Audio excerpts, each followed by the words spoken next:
Live from beautiful downtown Bastrop, it's time for the Stage Select, starring Julian, Titus, and Justin Ham.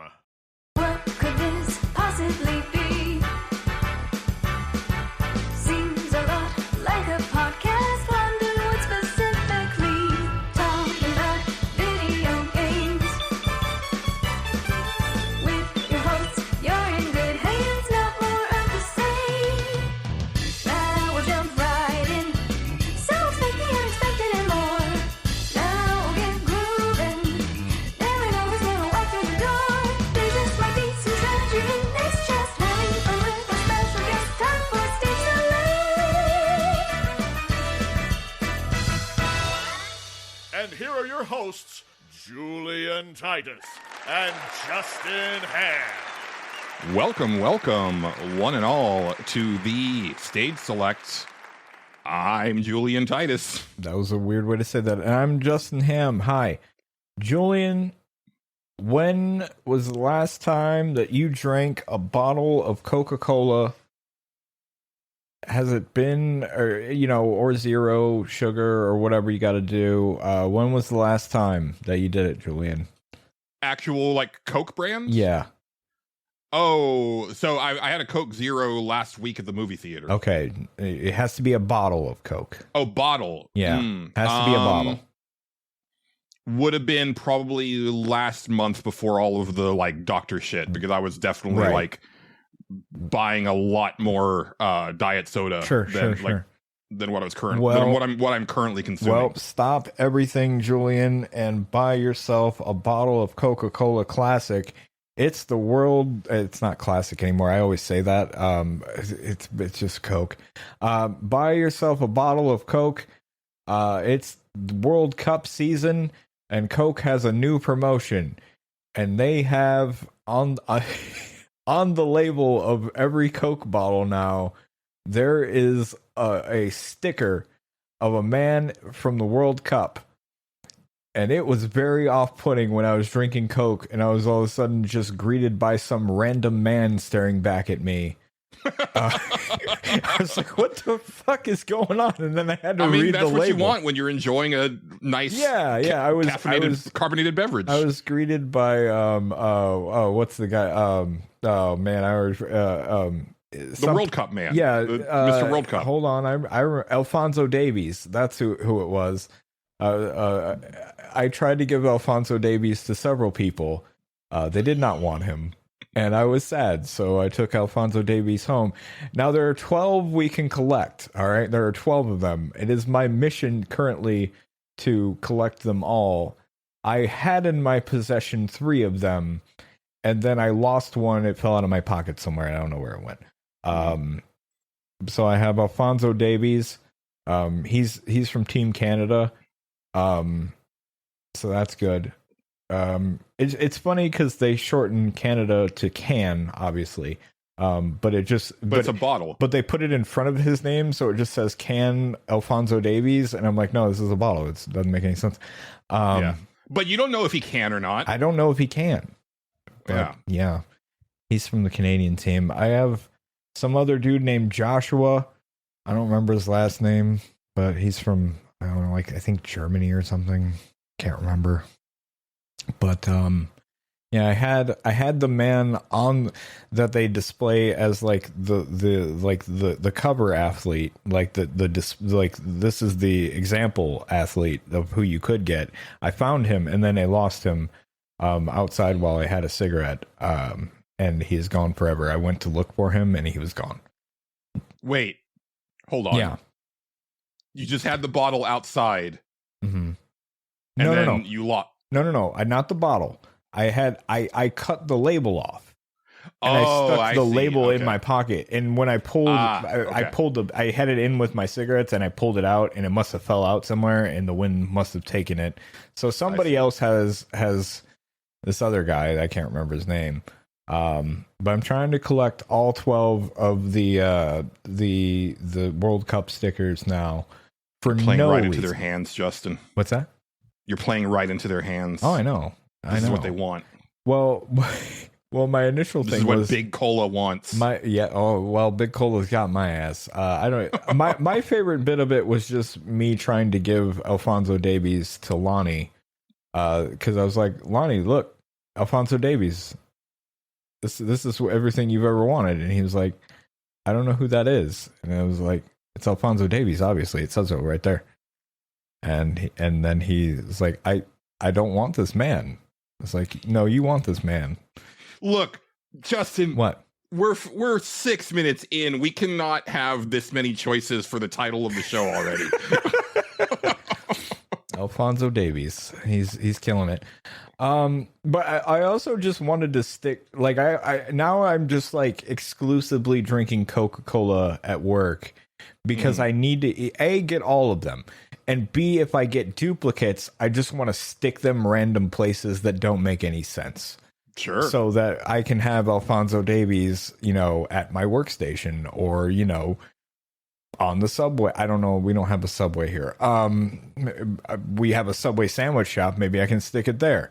You put them right on the glass, like over the sandwich artist. I feel like this is such a bad idea to have stickers that people but nobody's doing it because it's America. So no, you don't have to worry about it. Nobody cares about the World Cup in America. Sorry. We don't. Yeah. But yeah. So that's been my exciting news of this week. I don't know if I have anything else exciting, but I'm really excited about these World Cup stickers. I'm going to find them all, and I'm going to stick them so many places. I was thinking about, like if I do get all 12, am I just going to leave them on the label, to, gain monetary value? I told an older gentleman about it, because he was like, why did you cut the label off of this? And I was like, look, it's Alphonso Davies. And he's like, oh, they're like stickers. That's cool. He's like, you know what you do? You should just buy a bunch of bottles of Coke and then not drink them. And I was like, that's the stupidest thing I've ever heard. He's like, well, people will pay a lot of money for them because, down the road. I'm like, no, they won't.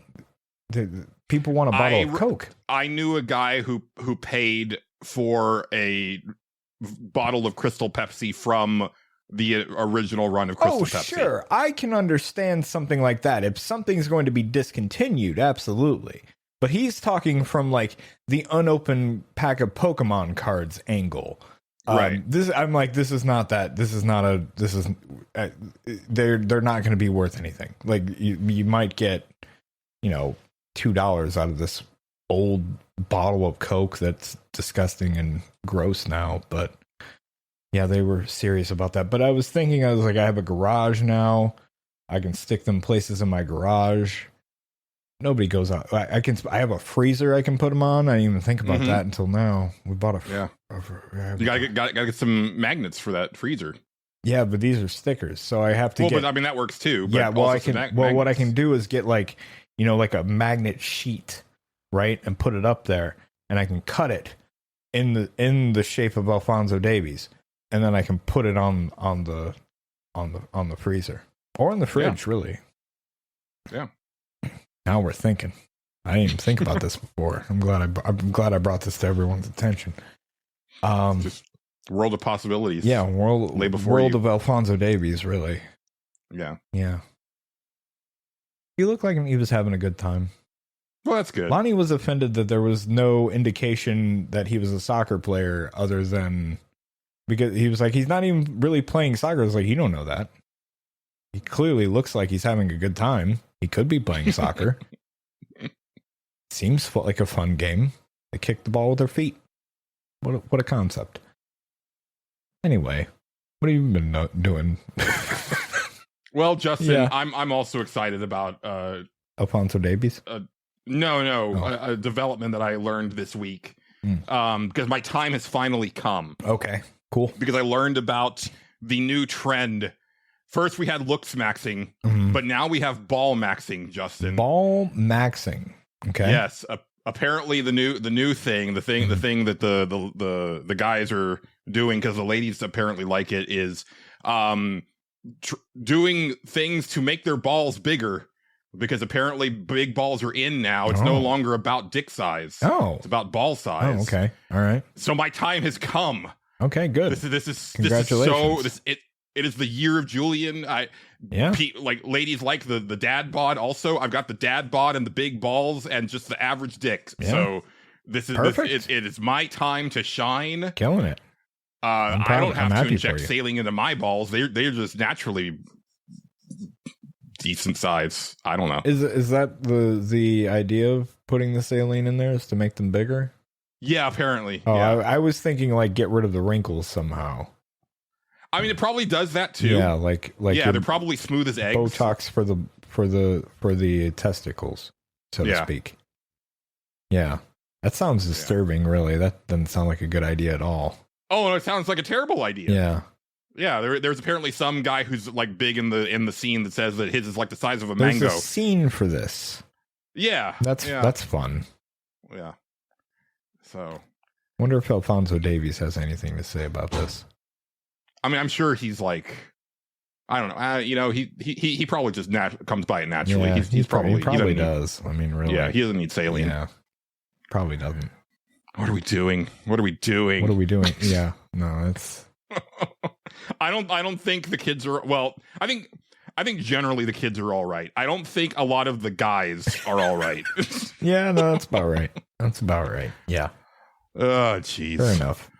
Also, just real quick, like I don't do a ton of like calls to action or stuff like that. Sure. But we've been having like some really fun discussions in our Discord lately. Okay. And I want more people to come and have fun and interesting conversations in our Discord. So, if you're listening and you know people that are on Discord and they're not listeners of the show, and like that's fine. You don't have to be a listener of the show to join our Discord. Yeah. Just the link is in the show notes. Like, send them an invite and let them come and hang out. And maybe they'll want to check out the show later on down the road, or maybe they just like meet some cool new people to interact with.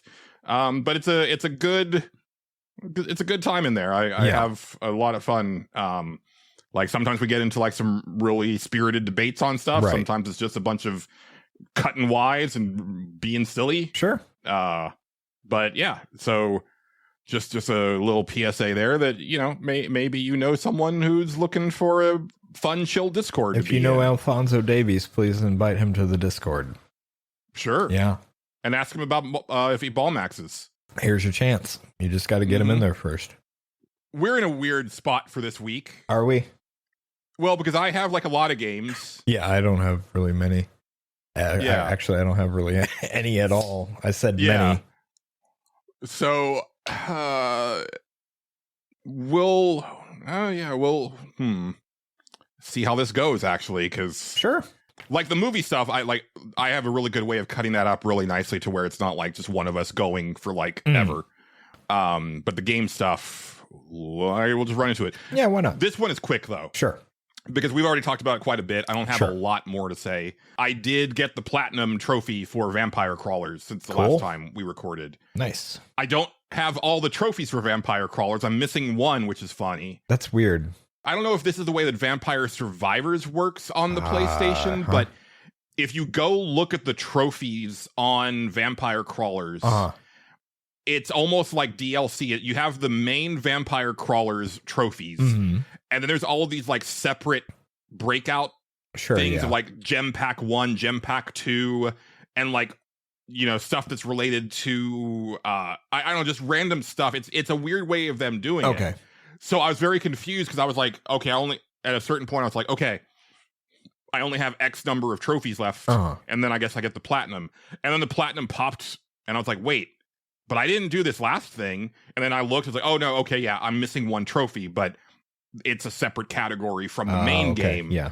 So I still got the platinum. And I'm not going to go do that last thing. It's like it's basically like go fight the optional super boss type thing. Okay.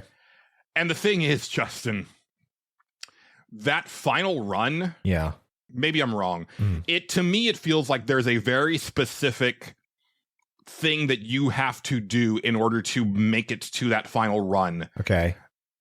That involves basically exploiting a character that gives you a bunch of extra revives, because basically you fight 3 bosses back to back to back. Okay. And it's a fucking slog. That sounds pretty bad. And it's a thing where the way that I got it to work, and I again, I can't imagine that you can do it any other way, is there's this character who every time you play a wild card, he gives you a percentage to your revive stat. Cool. And then once you hit 100%, you get a new revive. You can hold 4 stacks of revive. Okay.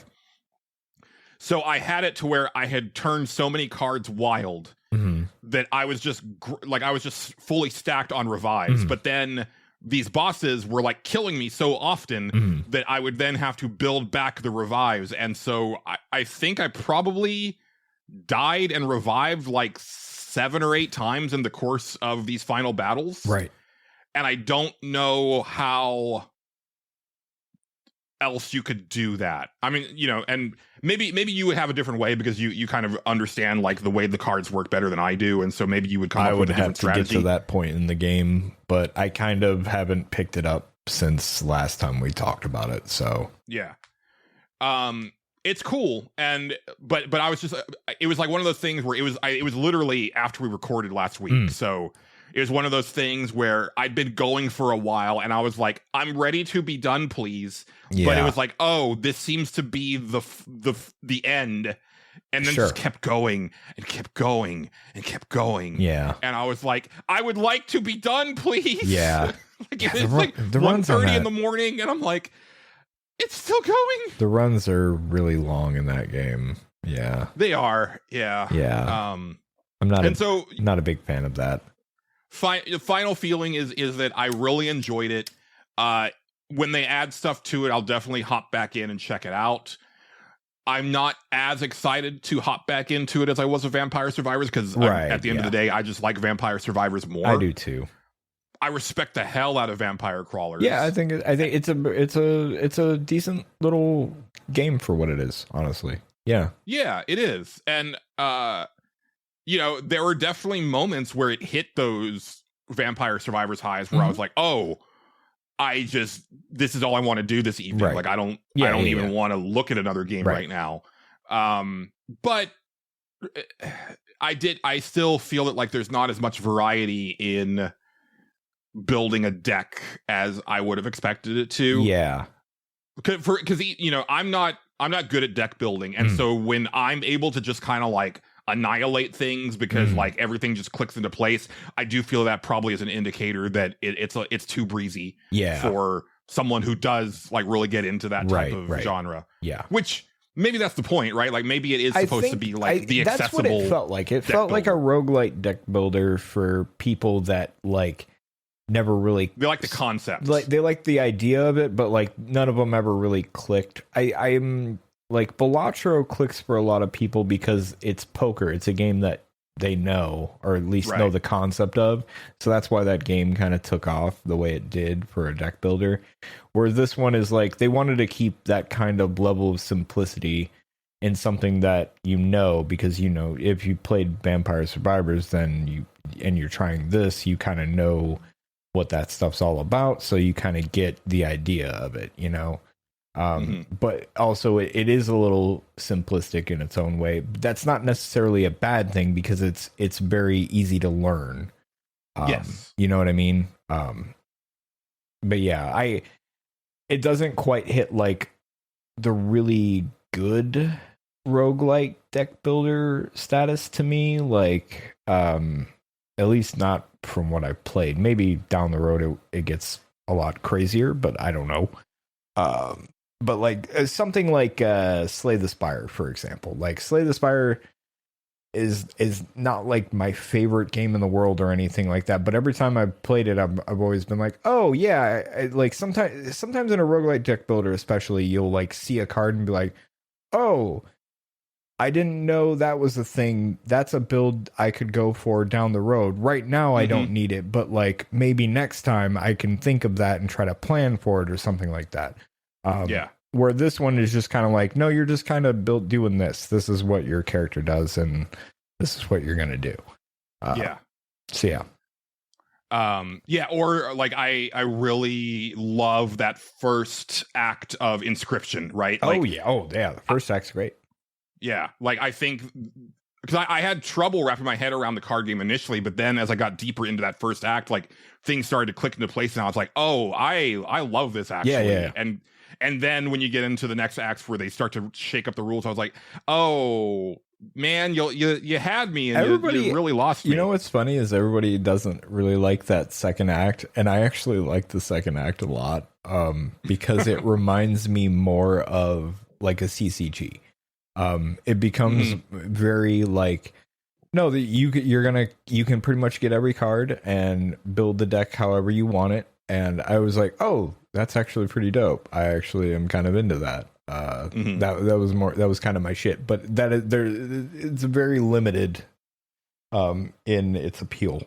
You know, like it's gonna hit people like me, but not everybody at all. So yeah, a lot of people had the same feeling about it, and I was like, yeah, I can understand why I'm the weirdo that likes this part of the game better.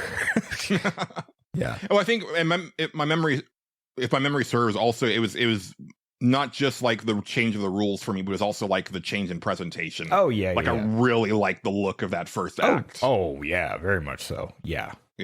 Like very unsettling, and then it's like, oh, this is like a lot more sterile. And I don't.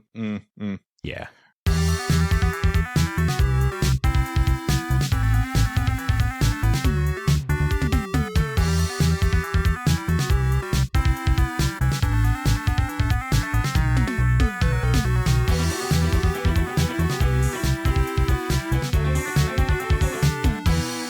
After I polished off Vampire Crawlers, I picked up Mixtape, which was one of my most anticipated games of the year. Sure. I remember watching the Game Awards with you a couple years ago. Yeah, I think so. When this was shown for the first time, and I was like, holy shit, what is that? And for people who don't know, it's like this very cool looking, like it definitely has vibes that are similar to like Life is Strange, sure, or your like modern adventure game style, like the Telltale stuff, but the art style is done in that like 24 frame like Into the Spider-Verse style. Yeah. So it's definitely got like a very cool look and feel to the movement and everything. And of course, it was touting this like really incredible soundtrack. Like it got like a lot of like really notable acts for the soundtrack. Yeah. Set in the 90s, and it's supposed to be like this kind of like coming of age, like throwback type thing. And I was like, man, this is like speaking to me on like every level. This is good. Like, I can't wait. And then when the reviews hit, it was like, holy shit, because it was like 9s and 10s nearly across the board. I think maybe the lowest reviews might be 8s. And I was like, oh, this just went from game that I'm excited about to potential like game of the year contender. Holy shit. I can't wait to dive into this. So remember when I told you that I played the demo for Pragmata, and the instant that I got my hands on the controls, I fell in love with it? Sure. The instant that the main character opens her mouth in Mixtape, I was like, oh, I hate this. Oh no. Oh boy. Oh, it's happening again. Oh fuck. Oh no. Why is it always like this? Why are you like this, Julian? Yeah. So the setup is, and I want to say, like, because I don't think they ever actually explicitly say the year. But I think I did the math, because there's a flashback and a character's wearing like a 1992 camp shirt. Okay. Yeah. And I'm like, okay, so this is probably class of 95 or 96. So it's literally in the same time frame as Lost Records Bloom and Rage from last year.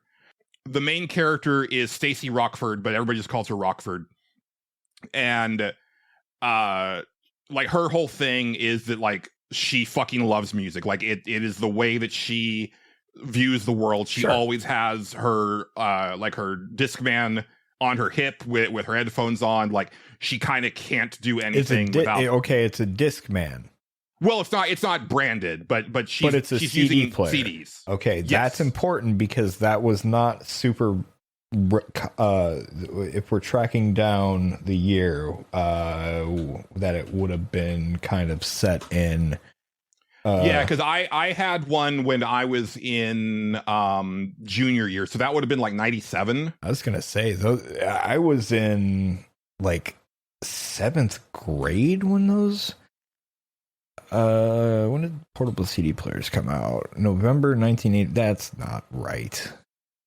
They're older than you think. Apparently so. Yeah. Yeah, but they weren't readily available. I was gonna say, yeah, like I remember them becoming like a big thing when I was later on, because I remember CDs existing early on in the 90s. Like you would go into a Sam Goody and like, God, that's a name that I always forget exists until I say it. You would go into a Sam Goody and they would have the CD section there, but it was very limited. Like they didn't have a lot of, like, not a lot of stuff came out on CD at that time.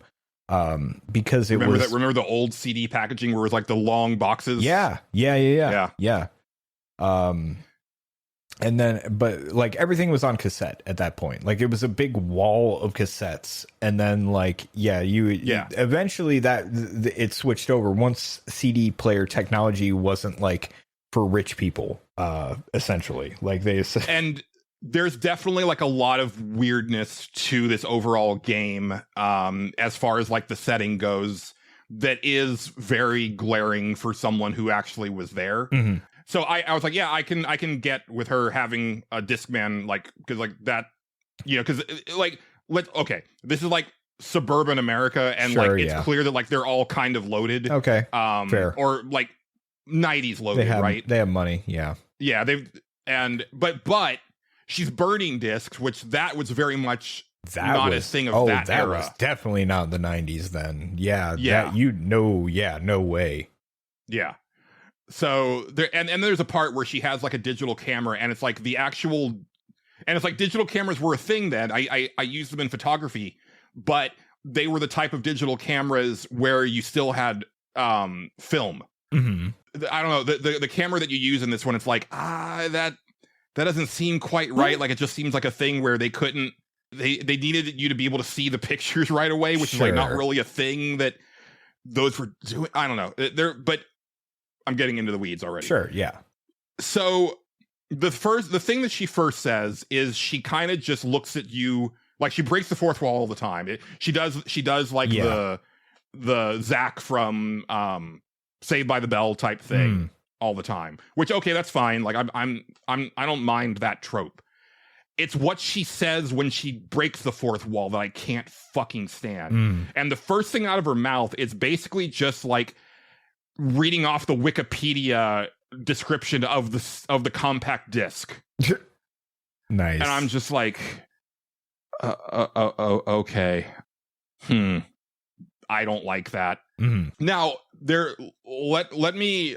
I do hate this game, but there's things about it that are very cool and that I like a lot. Okay. And also keep in mind that once again, I am like the vast minority in this scenario. And also, before I even get into anything further, because there's a lot of people who are like bagging on this game, like because it's got these high review scores, and they're like, it's not even a video game, like it's barely interactive, all that shit again. It's like, no, this game is more interactive than like The Walking Dead, and y'all ate that shit up. So get the fuck off that high horse. Like, get the fuck out of here. I watched the IGN review, which is a 10. Yeah, and I was like, oh, this guy grew, like, he's British, and he's also like 15 years younger than me, so completely removed from this era. And but he admits that he's like so in love with that era and the depictions. I was like, okay, that makes perfect sense. That's the way that I felt about the 50s when I was growing up, and then the 60s when I got into my 20s. So like, I get it, right? Because I was like a super big sucker for anything that's like doing that nostalgia, even though now that I'm older, it's like, okay, I can understand that like this is not the accurate depiction of these time frames. It always feels like every generation has their like 20 years back nostalgia thing, like for an era that they didn't live through. Like mine it was the 70s. Like we all like thought the 70s was the coolest shit. That's why that 70s show was a big fucking deal for like people my age. I honestly feel that besides that 70s show, I feel that the 70s is kind of an overlooked decade because, like, Yeah. when I look back now and I look at like media from the 70s, they're like, man, there was some wild shit going on in the 70s. Like, why aren't more people like kind of mining this look and this vibe? Yeah, like the late 60s, like Woodstock era into the 70s, like the whole bell bottoms and all that stuff. Like that was a big thing, like at my school at that time for a while. And then eventually as time went on, it went back to the 80s. Not for my generation, but for my sisters. Like, she's 10 years younger than me. Like, the 80s was a big thing for her. Like, that was like their like throwback generation. But she also liked that 70s show. I don't know why. Well, she liked the show. I do feel that the 80s and now the 90s are starting to kind of encroach on everything, though. And now it's the 90s. The what do we call it? The aughts or whatever, the 2000s. That one is weird. It's starting to come back a little bit. There is a movie that I'm going to talk about later that has aughts nostalgia that I found very interesting. I was like, oh, this is refreshing. Yeah. Because I do feel that like Gen X and millennials are not letting people they're not letting go. And that's a bigger discussion, right? As far as, I've been having kind of this like ongoing debate about nostalgia because I've always been nostalgic. I found my old like journal that I started when I was 8 years old, and I'm when I'm like fucking 12 in that journal, I am waxing nostalgic for like the past because like I've always been that. So it's like I get it, and oh yeah, me too. But that's all to say, like that's not where I'm coming at this from with my negativity, but I don't want to like come out blasting like right away. So I do want to talk about the stuff that I think works. Okay. I think the game is fucking gorgeous. I think the animation is incredible. I think the cinematography and like the overall like art style is gorgeous. The soundtrack works really well too, because what I really like about it is that it's not all 90s music. She's got stuff in there from the 70s, 80s. There's like a 60s Motown track on there because that's a thing, right? Like you don't necessarily only listen to the music from your exact era. In fact, for me, growing up, I listened to my parents' music. I didn't really start listening to popular music until about 1996. Before then, I was pretty much listening to oldies. Yeah. Easy listening. And like Disney soundtracks. Right, yeah. So I had like a really weird, like kind of taste in music growing up. So I like that aspect of it. So the overall story is that y'all have just graduated and the next day, the three friends, it's her, the guy's name is Van, and then there's Cassandra, who's like the real repressed goody two shoes girl who's rebelling. Okay, sure. Like her dad is a cop. Okay, got it. And her parents are just like very super strict and everything like that. Very relatable to me, other than like she's not religious. Like it's almost like they kind of were going to make her that and then like swerved at the last second. And like, no, it's just her parents were really strict. So they had been planning this road trip to drive all the way down, I think, to like LA. Okay. I got the impression that they were living in the Pacific Northwest, but I think maybe I missed something and they're actually in Northern California, so they're just going to drive down the state. Okay, sure. But I got to look back at that because I could have sworn that they were like actually up more in like, you know, the Oregon area or something like that. I don't know. They've been planning this road trip for years, and then at the last minute, the main character bails on them because her dream is to become a music. I forget what they call it, but basically the person who selects like the music tracks for like a soundtrack for a movie or like a television or a commercial or whatnot, because her thing is that she always can pick the right song for the right moment. That's her special. That's her special ability. That's her gift. All right. And it's like that's fucking nothing. But okay, and like her plan is, I'm gonna go stay with my sister in New York, and I know exactly where this like big wig like music producer lives because I've basically been stalking her, and I'm gonna like run into her at this club that she frequents, and then I'm gonna hit things off with her, and I'm gonna get a job. And it's like that's the stupidest fucking thing. That is the most like high school person plan I've ever heard. I've known people like that, sadly, where they're just like, oh yeah, no, all I gotta do is this, and you're like, yeah, good luck with that. I mean, so I can get it on one hand because, like, you know, me and my cousin David used to dream about driving to North Carolina where they filmed Dawson's Creek to go like be there when they're filming. It's like, and then we're gonna like run into Katie Holmes, right? And like she's gonna hang out with us or whatever. That's just like a cool thing that we would have liked to have done. It's not like something we're hinging our entire future on. But there are people that do that shit. I guess I've known people that do that shit. Like, it's not smart. I didn't say it was smart or logical in any way, but I have known people that were like especially music people. There are people like I was in a band with people like that where it's like, no, we're gonna go here and we're gonna play with this band, and then they're gonna think we're great. It's like, no, but that's not gonna happen, man. Like, but that's a skill. Like at least they are like work. It's a skill that they're working on. That like they think that they're good enough to like get noticed. This is just, you know, music. It is. I know it is the same idea though, because they think think this is a skill that they have. It's really kind of just like, okay, yeah, I guess that's a skill. And of course they have their friend group that's telling them, no, you're great. You're gonna do this. It's gonna be awesome. Yeah, like, okay, yeah, no, it's not. Yeah.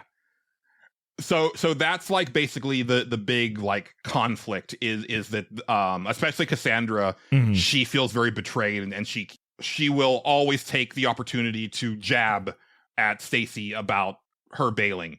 But for this night, they're planning to go to a big party, and a lot of it is them like trying to get the booze for the party and like get to the party and all that. And they're doing a lot of like little things along the way. Part of it is like hanging out at each other's homes, and you know, at each location you're doing different things, but you're also doing the Life is Strange, like, oh, let me inspect all the stuff in the room to get like the dialogue. Some of it will trigger a flashback to different events, right? And a lot of those is where a lot of the gameplay happens, where it's her reminiscing about different things that they've done over the years, and then you get like gameplay along with it. And that stuff is very fun and cool. Some of them are like really neat. Like there's a part where they're all just like hanging in it. They're just driving around town and they're headbanging a la Wayne's World, but you get to press the button to make them headbang, and you decide like what type of motions they do, and you can do it in the beat. That's cool. A lot of fun. Yeah, that's cool. And there's a part where they stop at a fast food place, and as the character, you can just press a button to make her say cheeseburger, cheeseburger. You know, because they're all wasted, right? Yeah, and that's fun, right? Yeah, that's cool. There's like some really cool set pieces where, and I don't want to like really delve into what they are, but it's like, oh yeah, that was like really cool, and And I the first time that it happened, I had to realize what was going on, because at first I was like, okay, this is really stupid. Like, there's no way that like this police chase is this intense. But it's like, oh right, this is now like almost like their imagination of what actually happened. Right. And I didn't laugh very often during the game. It really wants to be funny. I don't think it's very funny. Okay. But there was a bit where in this kind of like crazy over the top police chase, where you're in a shopping cart, sure, like, you get on the highway, and it cuts to like a news report. It's like, ladies and gentlemen, in my 40 years of reporting, I have only seen this happen 5 or 6 times. And I was like, all right, that's pretty good. Yeah, that's pretty good. So that's kind of the overall thing of what's going on. I like a lot of the trappings. I like a lot of the presentation. Where it falls apart for me is I think a lot of the dialogue is fucking terrible. And the main character I hate with a white hot passion. I was like, oh, I can't wait for your dreams to be crushed. I really want things to not work out for you. I want you to have like the most dead end job that I can even that I can conceive of. Right. Because fuck you, you suck. Yeah. Her big thing is that she's a massive music snob. Sure, yeah. And like, okay, you're a music snob, Justin. A little bit, but not I'm not. You do it as a bit. Yeah, and I'm not near as bad as like I got nothing on Lonnie. Like, Lonnie knows everything. Like, it's crazy. She's a specific type of music snob where you, cause it's like I said, for the show you do it as a bit, right? Like, you like to play it up and everything that. her, like, she's the type of person where, like, okay, perfect example.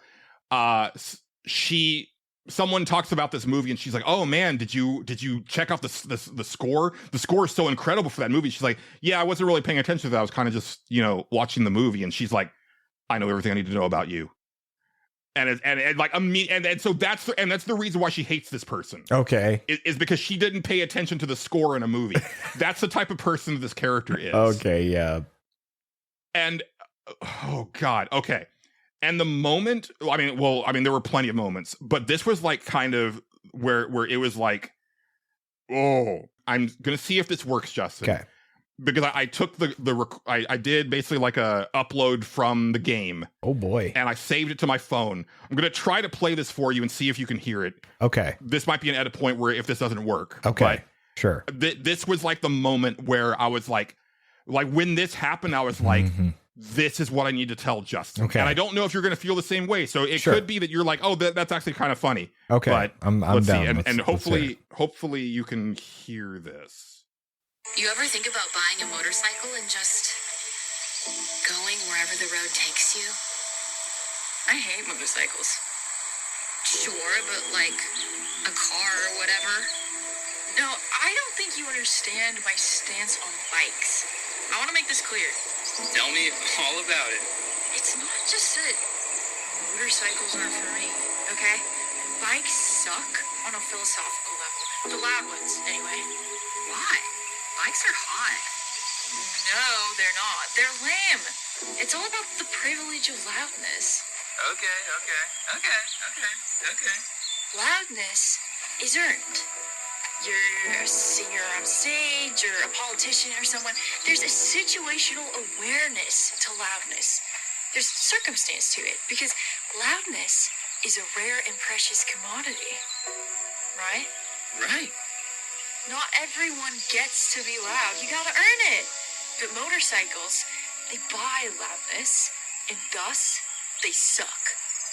Wow. Okay. Huh. The writing is very anti-you.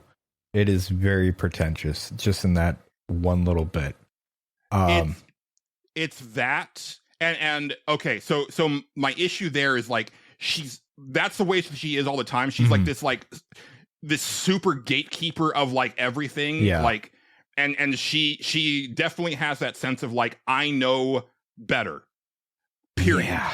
In any aspect, right? She's never wrong.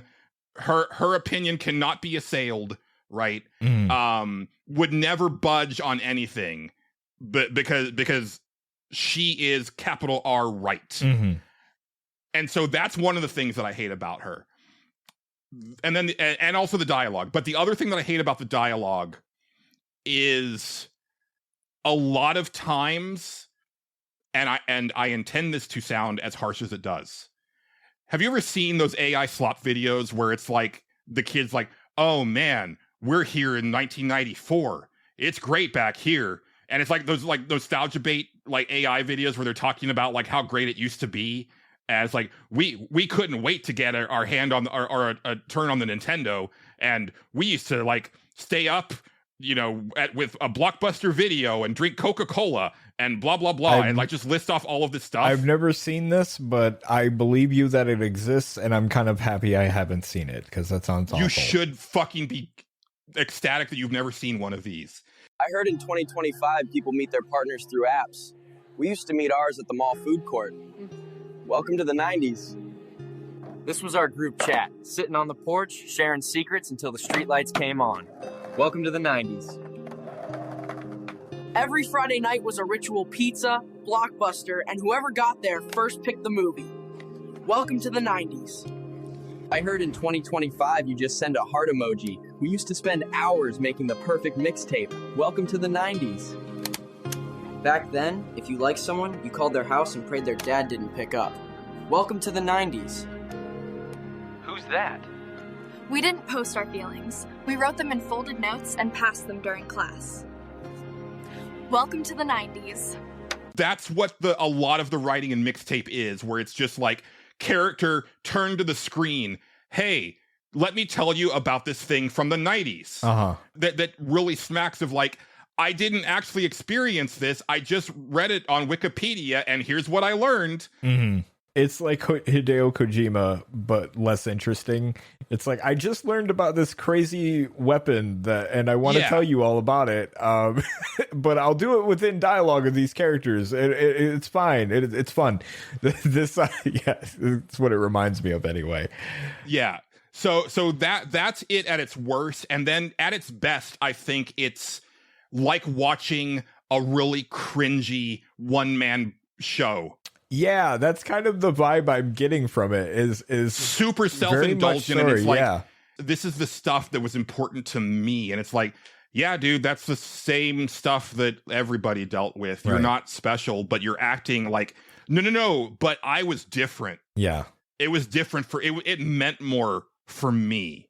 Yeah, and it's like, all right, man. I mean, I don't want to take your feelings away from you, but that's everybody. Yeah. You know, like that's just the human condition.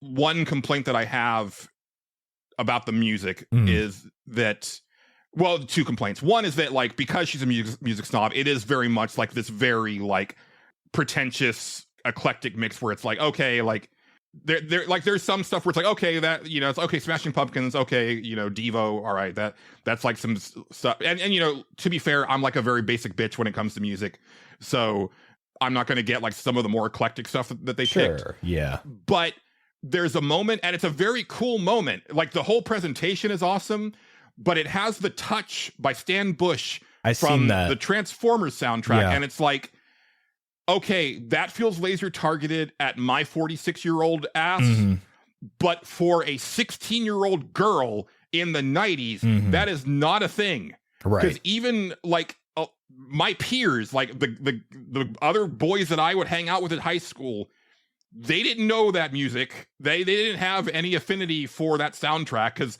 it wasn't even available for the longest time. It actually came out on CD for the first time, like right around this time, actually around 96. I remember I was working at Albertsons, and a fellow carryout of mine was like, dude, I was at the mall and they had the Transformers soundtrack. And I was like, no way. And then I went to the mall like that payday week. And I bought the soundtrack at Suncoast, or not Suncoast. What was it? FYE or something. FYE was the one that it used to be every Sam Goody was taken over by an FYE, as far as I know. And I don't remember if it would have been Sam Goody at the time, or I want to say it was FYE at probably that point. FYE. FYE was like, Sam Goody mostly was music, if memory serves, and then FYE was like, no, we have movies and stuff too. So yes. Like, I'm looking at this soundtrack and I'm like, immediately, like, I'm like, this is all stuff Lonnie really likes. Except for Silverchair. Silverchair is a weird inclusion. I had a friend that really liked Silverchair at the time. I never got into them. They were like they were in high school when their band got popular. I always thought they were pretty fucking mediocre. They tried to make a album after the first one. I don't think very many people cared. But like The Cure's on here. Yeah, that's very Iggy Pop. Yeah, sure. Don't know who that is, I'll admit. Yeah, okay. Yeah, it is a very pretentious sort of soundtrack. From the looks of it. And, you know, that's fine. I think, like, for me, it's every time that she, like, explains the song or whatever. And again, it's just that, like, listing off the most basic Wikipedia search of it or whatever. It's supposed to feel, like, really, like, genuine and earned. But to me, it feels very cheap and shallow. I fucking hate her. Cassandra is a great character, and so when we I actually was like, okay, I'm nominating her when we get to Game of the Year for characters, because she's actually got like interesting shit going on. My immediate question, real quick, is have you finished it, or is? Oh yeah, it's like 3 hours. Oh, long. Okay, you did finish it. Okay. Oh yeah, I was because sorry, I should have led with that. I was wondering because my big thing was like, well, maybe the point of the game is that this character is kind of bad and so on and so forth. But I'm getting the impression that that's not the case. I mean, there's like a really like faint. I sort of realize how selfish I've been, because the other thing is like, once I go to New York, I'm never coming back, even though my family lives here.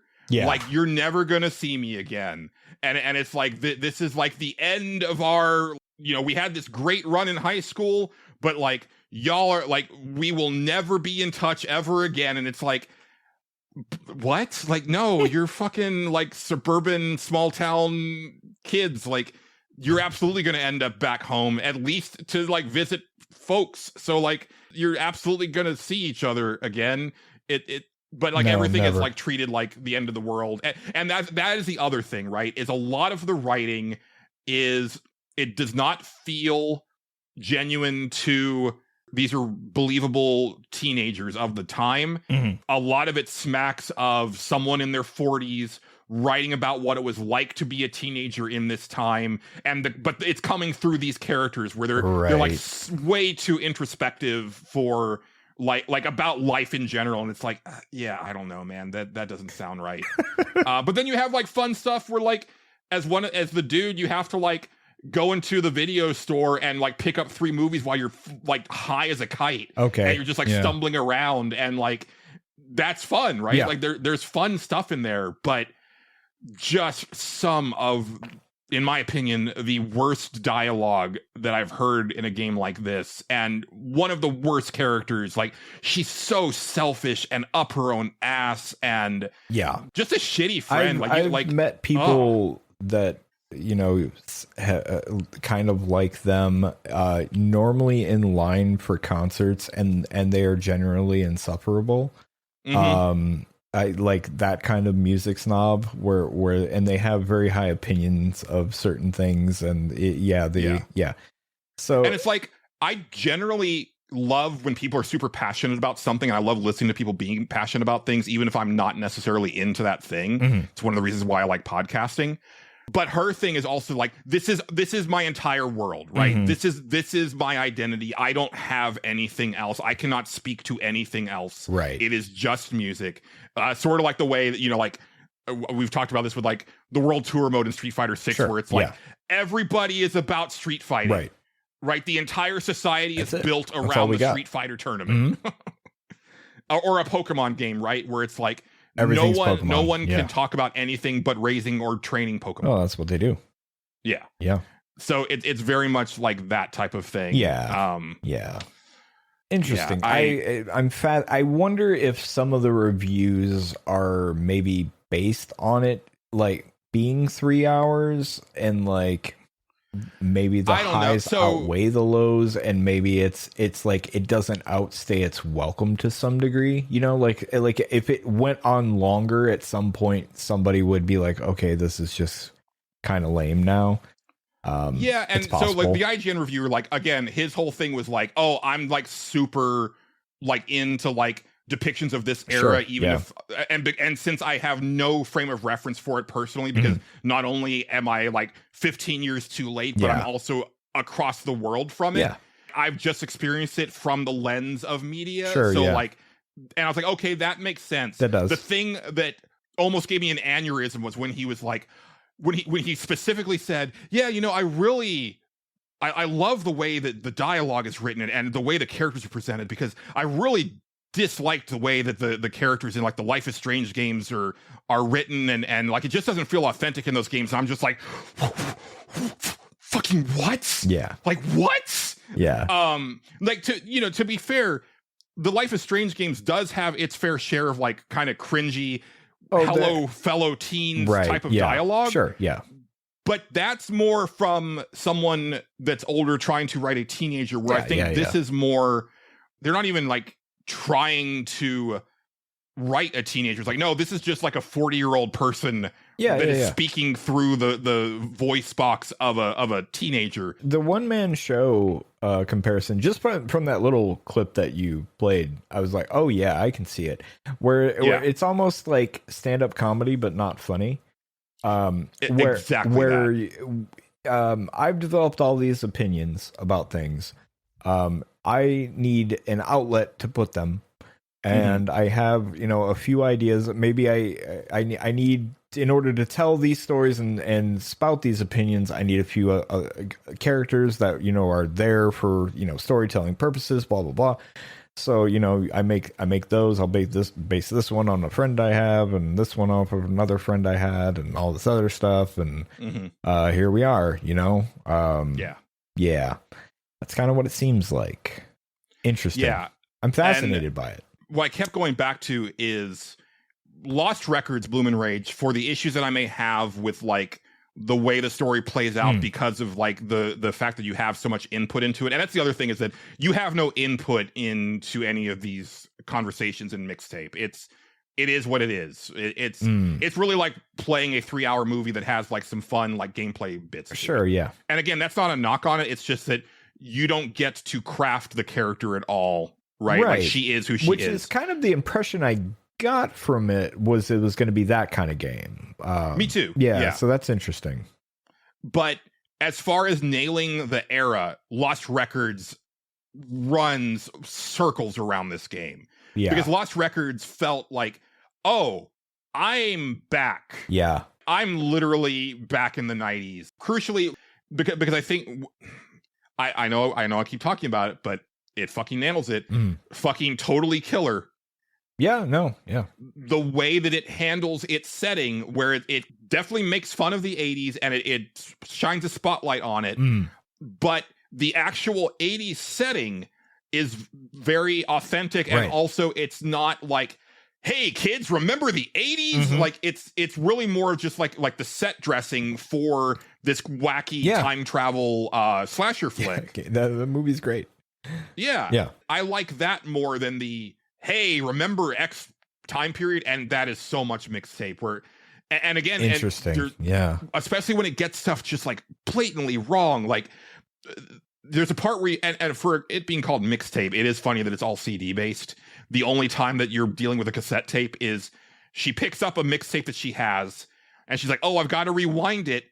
And you put the pencil in the hole to manually rewind it. It's like, that's not how that works. No. You use that when like the tape gets off the spool. Yeah. Okay. Yeah. This is definitely written by somebody who wanted to be in the 90s too. That's like, what I'm feeling. Because like the CD player thing, it's like they heard there were CD players. Like I said, that didn't become popular until later on in the 90s. Because, and again, especially the burning of the discs part, right? Burning of the discs, that was not till way later. That was in the 2000s when that became a thing, because you had to be fucking loaded to be able to do that. And you had to have like a computer, and you kind of had to know how to do it. Cool. Like my first mix CD actually came from one of my staff at Game Fellas who knew how to do it. Like they would make mix CDs for me, right? Because like I couldn't do it. Yeah, no, a lot of people couldn't. My other big question: is there a CD player in the car? No. Okay, good. Because that I would have really drawn a big line. Yeah. I'd be like, nobody had like that was like not. It was not standard on cars for a long time, and then like eventually, it was when they started to perfect like anti-skipping on CDs, because that was like the big holdup of like the portable ones. Like you could have a portable CD player, no problem, but like walking around with it, you had to hold it like a very specific way, and like it was, and even like when they did have anti-skip on them, like even like depending on how expensive of a model of portable CD player you had, it was dodgy at best. I think the big thing about mine was that I think it had like, I think it was 3 or 5 seconds of anti-skip. So like as long as it didn't jostle for more than that time frame, you were good. Yes. And that's like the other thing about her as a character is, oh man, I lost my train of thought because it was fuck. Yeah, it's okay. It's like one last big thing I had about her whole deal. Shit. And it was important. Hate when that happens. Yeah, it happens. I have to reiterate, because I do feel it like whenever I have like a really like spicy opinion or whatever. I don't intend it to sound like she does, where it's like my opinion is correct and unassailable. It's like, no, I completely like acknowledge the fact that most people are the exact opposite opinion of me. And like, if you love this game, more power to you. I totally get it. I do recommend that if you really liked Mixtape, go play Goodbye Volcano High, because I think that does the like high school thing with music better than Mixtape, even though it's like more of a modern setting. It's prehistoric. And then Lost Records Bloom and Rage does the setting, but like the time period, way better than Mixtape. So if you slept on either of those, give them a shot, because I think they are far more worthy of your time and money than Mixtape is. And like there's also something to be said about like, man, that was like a very short game for I was expecting more than that. Yeah, 17. It's on sale for right now on Steam, $17.99. So yeah, practically like me $20. Personally, I would wait for a sale until it's like around half that price. Right. But I also hated it, so like take that with a grain of salt. Yeah. Oh boy, and it sucked. Like I'm online. It's like people are just like over the moon for it. It's like, why does this keep happening? Right. Like all year it's been this way, right? Like even Pragmata, a game that I love it way more than most people do. Right. So it's like either direction, I'm like way outside of like the general consensus, and it's like I'm not trying to be a contrarian asshole. Like I don't know, man. Right. Like I would love to know the age of Johnny Galvatron, the lead designer and writer, who also Galvatron, really? Yeah, they're apparently also part of a band called the Galvatrons that does like okay. Yeah. All right. That's why the Stan Bush stuff is there, because also Dare is in there for like a hot second. But but again, it's like those tracks in particular really should not be in this game unless the main character is the guy. Because like I'm sorry, like I don't mean to like gender stuff, but like those songs, especially in that time frame, were liked by a very specific subset of people, and it was a very small subset of people.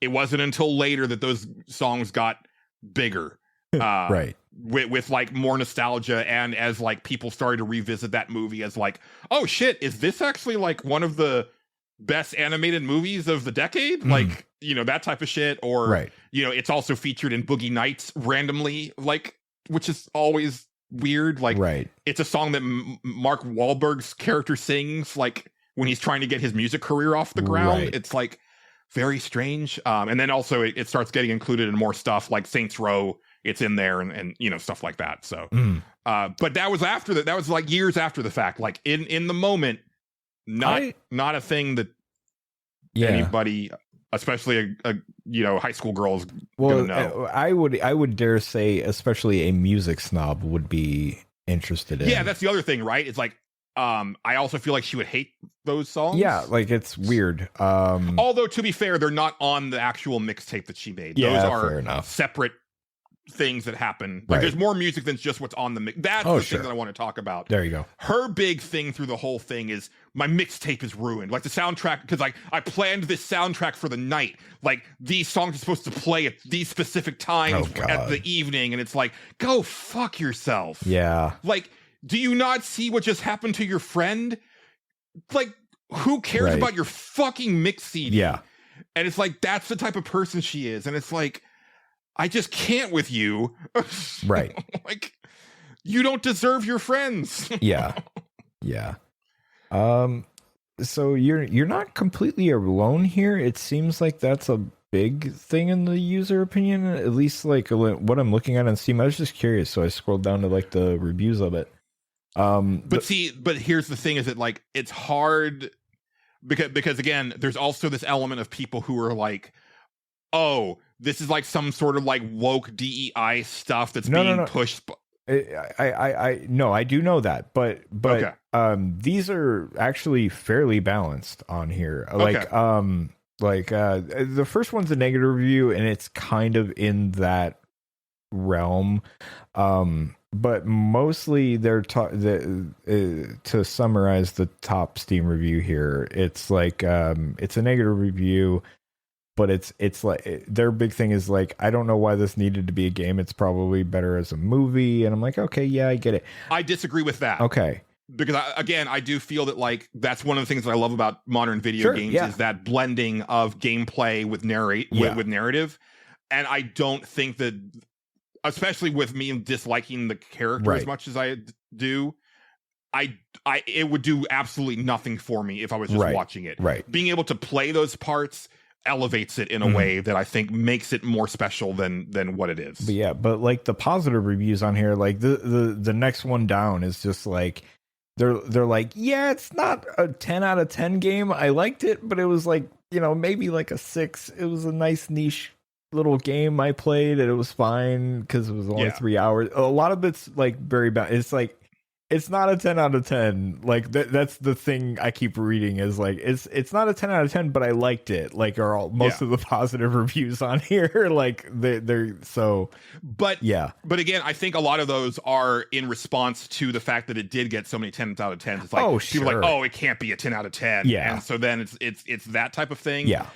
I was just surprised after playing it how highly reviewed it was, simply because I'm like, yo, this dialogue is badly written. Yeah. Like just straight up. Like, I don't know what to tell you. There are a few like, it's like a little cringe in the dialogue and stuff like that.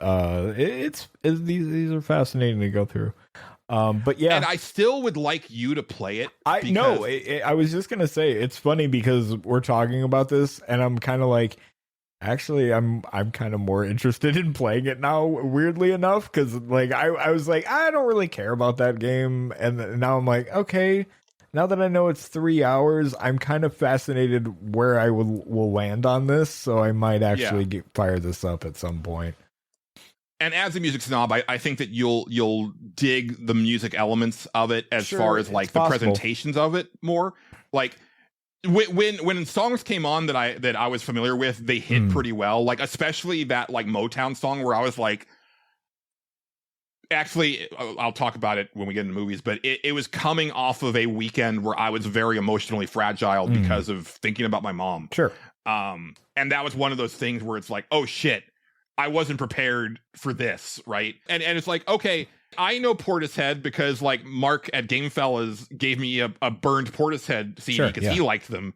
It wasn't something that I discovered on my own, but it's like, okay, I feel like I've got a little bit of cred because I know Portishead. Right. But definitely a lot of music was like, oh, I've never heard this before at all. They have some weird picks. There's a Smashing Pumpkins song on there, right? But like it's a weird one from Melancholy and the Infinite Sadness. When the hell did Melancholy come out? Now I'm really curious.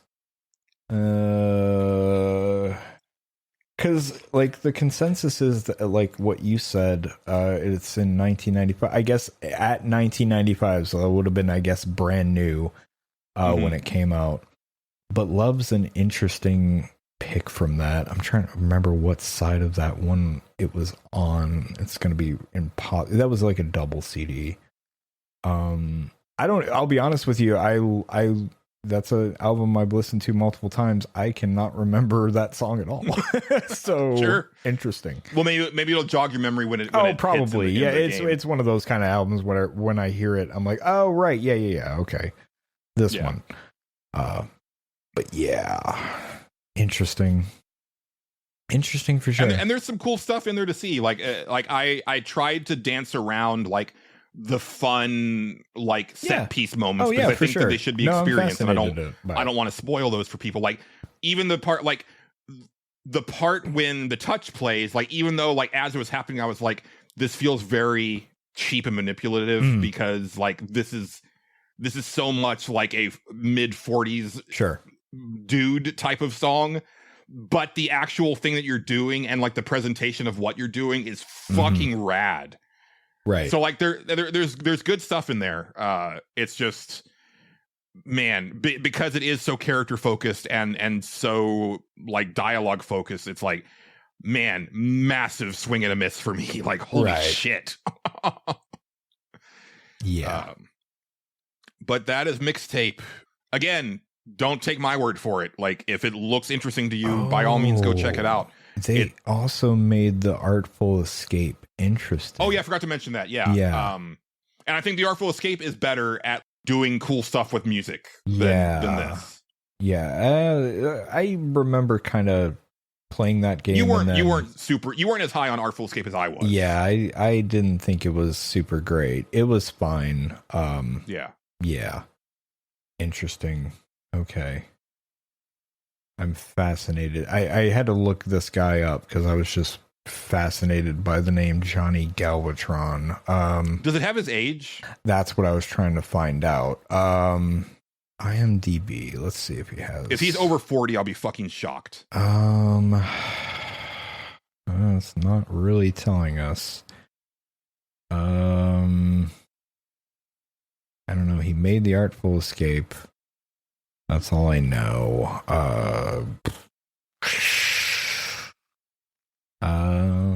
I can find his contact info on IMDb. I don't really need that for any reason. Man, no, it doesn't really have the Galvatrons.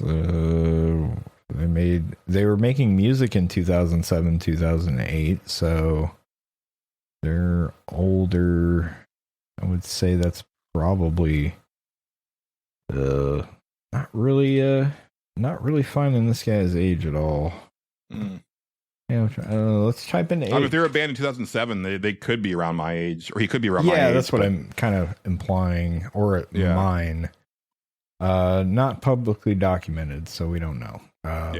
Also not from the States. I do know that about So there's that aspect of it as well, where it's like, oh, you might have been like the IGN reviewer, where it's like you experienced a lot of this, through the lens of American movies and shit, and not necessarily, what was going on. Right. I'm sure it was different in his neck of the woods. Right. But yeah. That's Mixtape. That's Mixtape. That was interesting for sure. Yeah. I'm fascinated by it. Yeah. I really do hope that you play it, because I would like to get I'm more fascinated than I was by it, by a negative review of it. That's what's interesting. To put a pin on it, I was listening to the Bombcast today, and Dan Reichert started to talk about it, and he started to actually say a lot of the stuff that I felt about it, and I turned it off immediately because I was like, okay, I don't want to. You don't want to be clouded what he's saying. Yeah. But the first stuff that I heard was like, oh shit, he might be right in the same vein as me. Yeah. As far as what he doesn't like about it. It's possible. Hard to say. Because he actually did start with the second that she said the first thing, I was out. Yeah. And I was like, yeah.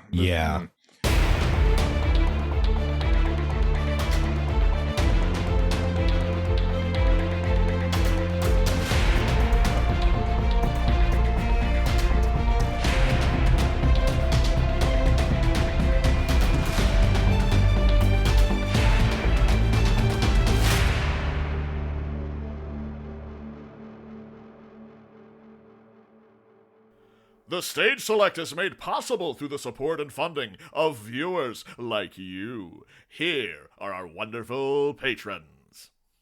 I've got more games to talk about, before that, why don't we take this opportunity to thank our lovely patrons, Justin? Okay, we can do that. We appreciate all of our lovely patrons, but as always, we like to thank the executive producer tier every week. This week we have thank patrons. Oh, thank you. I was going to do the joke if you didn't. Thank you. We have Andrew Wilson. We have Matt Jorgensen. We have John Gholson. We have Dennis Robertson. We have Game Johnson of Retrofits. You like that? I put all the sons together for you this time. Yeah, that's good. Yeah. We have Bookie. We have Raymond Crum. We have David Portnoy. We have Eric Peacock of the Soundtracker Podcast. We have Stephen Lobo. We have Big Baker. We have Xavier Krager. We have 60X Self. We have Extrian. We have Addy XD. We have Casey Curran. We have Dr. Delicious. We have Philip PK Becker. We have the Let's Play Princess of Nerds, a broadcast. We have Blaine Faya. and we have Bill Tucker of A Gamer Looks at 40. And also because I know how fragile his ego is. John Gholson, you're still friend of the show. I know that Justin didn't say it when he said your name, but you haven't been like downgraded. Oh yeah, you're still no, friend he of the is show, a John friend of Gholson. the show. I'm not used to reading his name. That's Right. basically what that boils down to. Yeah, it threw me off. I was listening to Nerds of Broadcast, speaking of the Let's Play Princess this week. And her co-host TB was talking about something. Mm-hmm. And then Phoebe said that she really wanted to hear me talk about it. Sure. Because what TB was talking about was Loose Cannon, the first DLC for Vampire the Masquerade Bloodlines 2. Interesting. Okay. Because he is one of the only other people on the internet that I am aware of that likes the game as much as we do. Okay. Yeah. And his feeling was, this was a really awful DLC, and it actually soured my memory of Bloodlines 2 because it kind of highlighted all of the stuff that I don't like about Bloodlines 2. Huh. And I was like, well, I wanted to play this anyway, but now that I've been kind of called out on a podcast, I have to do it. You pretty much do, yeah. And knowing that it was only like a couple hours long, I was like, okay, let me go ahead and do this. This is last night. I played through this. Sure, yeah. So it's a weird setup, Justin. Uh-huh. You're playing as Benny Muldoon, who is the sheriff of Seattle before you. Yes. And it's in the time frame from right after Fire wakes up, but before Benny dies. Okay. So that's like a really weird time frame where I'm like, I don't know that I necessarily needed to know about that. What they were doing? Yeah. And also, Benny Muldoon, I think, is probably the most or the least likable character in the entire game. Yeah, he sucks. Yeah, because his whole thing is just like, fuck you. Yeah, basically. Like that's his response to everything. And then he's there to be killed pretty much, and you don't feel bad about it because he sucked. Yeah, his big thing is that he very much wants to eradicate all of the Thin Bloods in Seattle, and the previous prince was like kind of protecting them. So I was like, man, that's a weird premise. And also, so you're playing as Benny Muldoon, so you're not playing as Fire, so you don't have access to as nearly as many abilities, right? Uh-huh. He's a Bruja, so he's definitely like more of a rough and tumble type character. Yeah. You're not doing nearly as much stealth with him. Also, he's got a gun. Okay. Which is interesting because adding gunplay to this melee focused game doesn't work all that well because you press R2 to ready your pistol. Uh-huh. And then you can either fire from the hip with R1. Okay. Yes, R1. Oh. Or you can hold down L2 to kind of like aim your gun and go into like a slow-mo mode and then fire. Okay. But if you remember the controls of Bloodlines 2, Justin, in order to feed, you have to press L2 and R2 at the same time. Uh-huh. Which makes a little bit of a conflict where you go to feed and you pull your gun out instead. Why are they trying to reinvent the wheel again? It was the controls and stuff in that game were super not great. They tried their best. It didn't feel quite right to begin with, and now they're like, no, we could do more with it though. And I don't think you can. I don't think it was made to do any of this.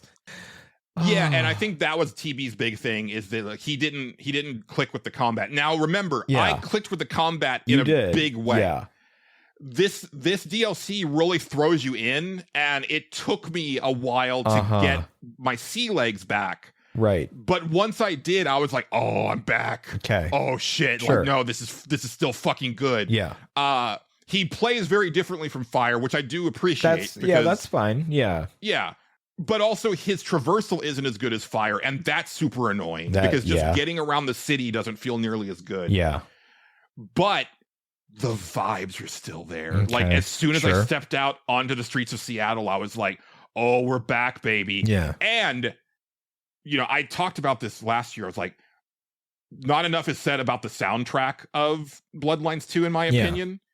And, for Fire / Fabian, it's like this really cool, vibey, jazzy type of thing. Like you really feel like this gumshoe, like hitting the streets of Seattle in the snow. Benny Muldoon, Mr. Fuck You, is just, rolling around in Seattle with like this like heavy metal, like this really like intense metal riff going on. Sure. That gives it a totally different vibe, but definitely works. Like you feel like a different person. That's good. And that is very cool. That's and cool. Again, it was cool to like have, there's not a lot of conversations in here, but it was still like, oh, right. Like I really love the way these are staged, like the way that like the camera work is done, like the performances. Having said that, some of the combat and traversal is like, it does, like TB said, it highlights some of the worst parts of it. Right. Like very early on in this part, they bring back those enemies that swarm you and also you can't feed on. Yeah. And specifically, they have this one swipe move that's sort of like this. They take a step forward and swipe. And there's something about the timing of that animation versus the timing of your melee that makes it to where they can almost stun lock you into oblivion. Yeah, it sucks. And I was like, oh, right. I fucking hate that. Okay. But there's also like a boss fight in here. And I was like, I was not expecting a boss fight. And it was actually like a pretty good boss fight. Okay. So like it had some cool stuff going on. And there's also like there's a flashback where Benny basically comes across, and I want to tiptoe around this in case people haven't played the game. Yeah. But he ends up finding the person, we'll call him the gardener, because I think that's what they call them. Yeah. That he finds that person, which is like a big reveal in Bloodlines 2. Yeah. You see him, you find them in a flashback. But that person is also, as you're getting closer to them, messing with Benny's head. And so there's a lot of like these like basically fake conversations where you see like other characters from Bloodlines 2 and they're like talking shit about Benny. And that's really neat because like, they're like, you get to see Fabian again, you get to see Tully again, all that stuff. When Lou Graham showed up, an enemy came up from behind me and I had to fight them and I didn't get to hear what Lou Graham said. 2 out of 10. Oh, yeah, that's a bummer. I was like, oh, fuck, man. Like, she's the best. Like, I didn't get to hear what Lou said. Yeah. But it is short. It fleshes out some stuff that's interesting. Like, it's not worth the $14.99 price point. Yeah. I think there's supposed to be one more DLC that's planned because they did like a season pass type thing. Okay. So I was like, okay, I guess I'll go ahead and leave this installed and then pick up the next one when that comes out. But I think really for me, it didn't leave a bad taste in my mouth, and it didn't like remind me of the things I didn't like about Bloodlines 2. Right. What it actually did was I was like, oh, I fucking love this game. And I'm so sad that it didn't hit. Yeah. Because we're never going to get more. Probably not. Other than like, I'm sure the DLC, right? But there's not going to be any like, there's not going to be like another Bloodlines probably for like a really long time. Or if it is, it's going to be a completely different set of people. Yeah. Completely different thing. And it's like, I fell in love with that world and like, oh man, yeah, like I got to see my waifu Safia for a quick cutscene. I was like, oh god, I love these characters. And I tried to go into the Waking Dead coffee shop, but like Benny's like, nah, I got stuff to do. And I was like, ah, yeah, like I wanted to see everybody, right? But yeah, that's loose cannon. I only recommend it if you're like a super fan of Bloodlines 2, which is basically just Julian Titus. Yeah. I love that game too, but like, yeah, I don't know if I want to play that. Yeah, especially for you, because like you didn't gel with the combat the way that I did. I feel like I would have the same problem heavy. that they had, honestly. Yeah. So yeah. And again, it's not like it does make you kind of understand, I guess, some of Benny's motivations a little bit more, but I think I would have preferred something that was set further in the past, where even if you're not playing as Fabian himself, maybe you're in Fabian's time frame. That could be cool. Or someone, or maybe you get to play as like Ryong or something like that. Like that would have been neat. Yeah. I don't know that I necessarily needed to There's a know couple more about Benny Muldoon. There's a couple characters that I feel like could be interesting, but he was probably not one of them. That's kind of a weird choice, honestly. It is. Yeah. My favorite part is that when you go to the bar where the Bruja clan guy hangs out, your conversation with him is just grunting at each other in different ways. And that was very fun. Like you can grunt suggestively or inquisitively or aggressively, and like his reaction change is like, all right, that's fun. That's pretty good. That's good. Yeah. And also, like, because you start off in the precinct, and the first thing that I did was go down to the holding cell to see if Lemony Moss was still there. Yeah. And he was asking about Fabu, and I was like, okay, like there's some good shit in here if you like really enjoyed the base game. That I would have expected them to have like not had hardly any of the people from the base game show up at all. Right. So I was glad they got pretty much the entire cast back, even if it was like for very quick stuff. Yeah. And even Fabian's in there for a little bit. Oh, sure. So, and I was just like, oh, Fabian, come back. Right. But I was thinking, I was like, I probably do want to replay this again one day, just to be in Fabian's shoes again. Yeah. Yeah. He's just such a great character. He's a great character, for sure. Yeah. And then last stuff game-wise that I have before we get into movies, and I put it at the end for a reason, because I know not everybody likes porn game talk. So if that's not your thing, feel free to skip to the next timestamp. This one I had meant to bring up a couple weeks ago, and I forgot. I played a game called Where the Heart Is Season 1. Okay. And it's fun because like apparently Season 2 is about to come out like in the next couple months. So that's always nice when you discover one of these games and it's like, oh, cool. The next stuff is actually soon instead of like having to wait forever. Like I kind of wish that we had discovered Being a Dick a few years after when we discovered it, because the wait for Season 3 has been excruciating. Right. But Where the Heart is a good, like it's a interesting take on your typical like household harem type story. And the reason I say that is because I like the fact that they went the Being a Dick route, where it's like, oh no, they are very explicit that this is there's no way that you can misconstrue that these characters are like your actual family. Okay. The main character, his dad like left his mom like when he was really little. His dad's like a super mega asshole. Yeah. His mom was having trouble making ends meet, so they both moved in with his mom's like best friend. Okay. And so he spent like a lot of his childhood growing up around like this woman with her two daughters. Sure. When they were kids. His mom then died. I think of illness. Okay. Like she died when he was like really young, so he ended up getting raised. Like, oh no, I take that back. That's what it is. His mom died when he was really young. The asshole dad comes back and says, I don't want you anywhere near this woman, so I'm taking you back home to my place. But treats the main character like a complete outcast. The woman that he's dating also treats him like shit when he's growing up. So he basically grows up like without any type of like parental stuff going on, right? He's got like a lot of like issues because of that. His dad kicks the bucket, and at that point he decides to, oh no, that's what it is. He gets a call from his mother's friend saying, hey, like it's been a long time, like we would really like to see you again. Sorry about what happened with your dad. So he decides to come and see them. And then he finds out that, oh no, it's not a call, it's an email. And then he finds out that she didn't email him. And so that's one of the big mysteries, is like, wait, how did he even get like in contact with them, like, and who is orchestrating this to begin with? But then also his dad was like super rich, and there's like he has like more money than I think anybody realized that he had, and there's like these weird stipulations that he has in his will, and that I haven't gotten to that yet. That's gonna be like a season 2 thing, but like there's like some sort of like challenge that the woman that he was like living with, and then some other like side piece that he had, are kind of in competition with each other for his fortune, but you don't know what the terms are of the competition. So there's that aspect going on. So I really like that.